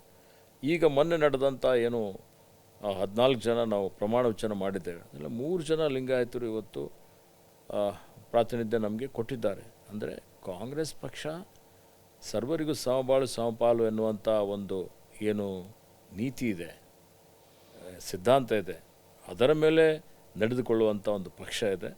ಹೀಗಾಗಿ ಎಲ್ಲರಿಗೂ ಸಮಾನವಾಗಿ ನಾವು ತಗೊಂಡು ಹೋಗ್ತೇವೆ, ಎಲ್ಲರಿಗೂ ಅವಕಾಶ ಸಿಗ್ತದೆ, ನಮ್ಮ ಸಮುದಾಯಕ್ಕೂ ಅವಕಾಶ ಸಿಗ್ತದೆ. ತಾವು ಈಗ ತಮ್ಮ ಪಕ್ಷದಲ್ಲಿ ಕೆಲವರು 28ಕ್ಕೆ ನಾನು ಮುಖ್ಯಮಂತ್ರಿ ರೇಸ್ನಲ್ಲಿರೋನು, 33ರಲ್ಲಿ ರೇಸ್ನಲ್ಲಿರೋನು ಅನ್ನೋಂಥ ಲೆಕ್ಕಾಚಾರದಲ್ಲಿ ಮಾತಾಡ್ತಾ ಇರ್ತಾರೆ. ತಾವು ಕರ್ನಾಟಕದ ಮುಖ್ಯಮಂತ್ರಿ ಆಗಬೇಕು ಅನ್ನುವಂತಹ ಕನಸು ಅಥವಾ ಆ ರೀತಿಯಾದ ಲೆಕ್ಕಾಚಾರ ಹಾಕೋದಿದ್ರೆ ಯಾವ ಚುನಾವಣೆಯ ನಂತರ ನನಗೆ ಅಂಥದ್ದೊಂದು ಅವಕಾಶ ಸಿಗುತ್ತೆ ಅನ್ನೋಂಥ ನಿರೀಕ್ಷೆನ ಇಟ್ಕೊಂಡಿದ್ದೀರಿ? ನೋಡಿ, ಇವತ್ತು ನನ್ನ ಉದ್ದೇಶ, ನಾವು ರಾಜಕೀಯದಲ್ಲಿ ಬಂದಂಥದ್ದು ಸಮಾಜ ಸೇವೆ ಮಾಡಲಿಕ್ಕೆ.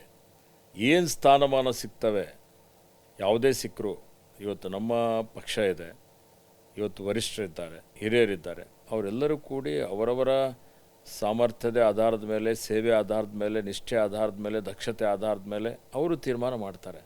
ಅವ್ರು ಏನು ತೀರ್ಮಾನ ಮಾಡ್ತಾರೆ ಮತ್ತು ಜನ ಏನು ಬಯಸ್ತದೆ, ಇವತ್ತು ಜನಾಭಿಪ್ರಾಯ ಅತ್ಯಂತ ಮಹತ್ವದಾದಂಥದ್ದು ಪ್ರಜಾಪ್ರಭುತ್ವದಲ್ಲಿ.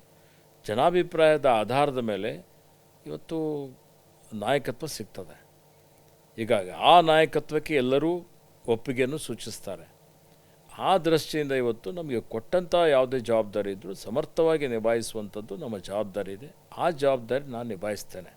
ನಾನು ಹಿಂಗೆ ಆಗ್ತೇನೆ, ಪ್ರಧಾನಮಂತ್ರಿ ಆಗ್ತೇನೆ, ಅಮೆರಿಕದ ಅಧ್ಯಕ್ಷ ಆಗ್ತೇನೆ, ಅದೆಲ್ಲ ಇವತ್ತಂಥ ಕನಸುಗಳು ಇವತ್ತು ಕಾಣುವಂಥದ್ದು ಮುಖ್ಯಮಂತ್ರಿ ಆಗಬೇಕು ಅನ್ನೋ ಆಸೆನೇ ಇಲ್ವಂಗ ನಿಮಗೆ? ನನ್ನ ಜಾಯಮಾನ ಇಲ್ಲ, ನಾನು ಆಸೆ ಇಲ್ಲ ಅಂತ ಹೇಳಿಲ್ಲ ನಿಮಗೆ. ಓಕೆ, ನಾನು ಅದಕ್ಕೆ ಹೇಳಿದೆ, ಇವತ್ತು ನಾವು ಆಸೆ ಮಾಡುವಂಥದ್ದು ಬೇರೆ, ಅದು ನಮ್ಮ ಸಾಮರ್ಥ್ಯದ ಮೇಲೆ, ನಮ್ಮ ಸೇವೆ ಆಧಾರದ ಮೇಲೆ, ನಿಷ್ಠೆ ಆಧಾರದ ಮೇಲೆ, ಕೆಲಸ ಆಧಾರದ ಮೇಲೆ ಅದು ತಾನೇ ಬರಬೇಕು.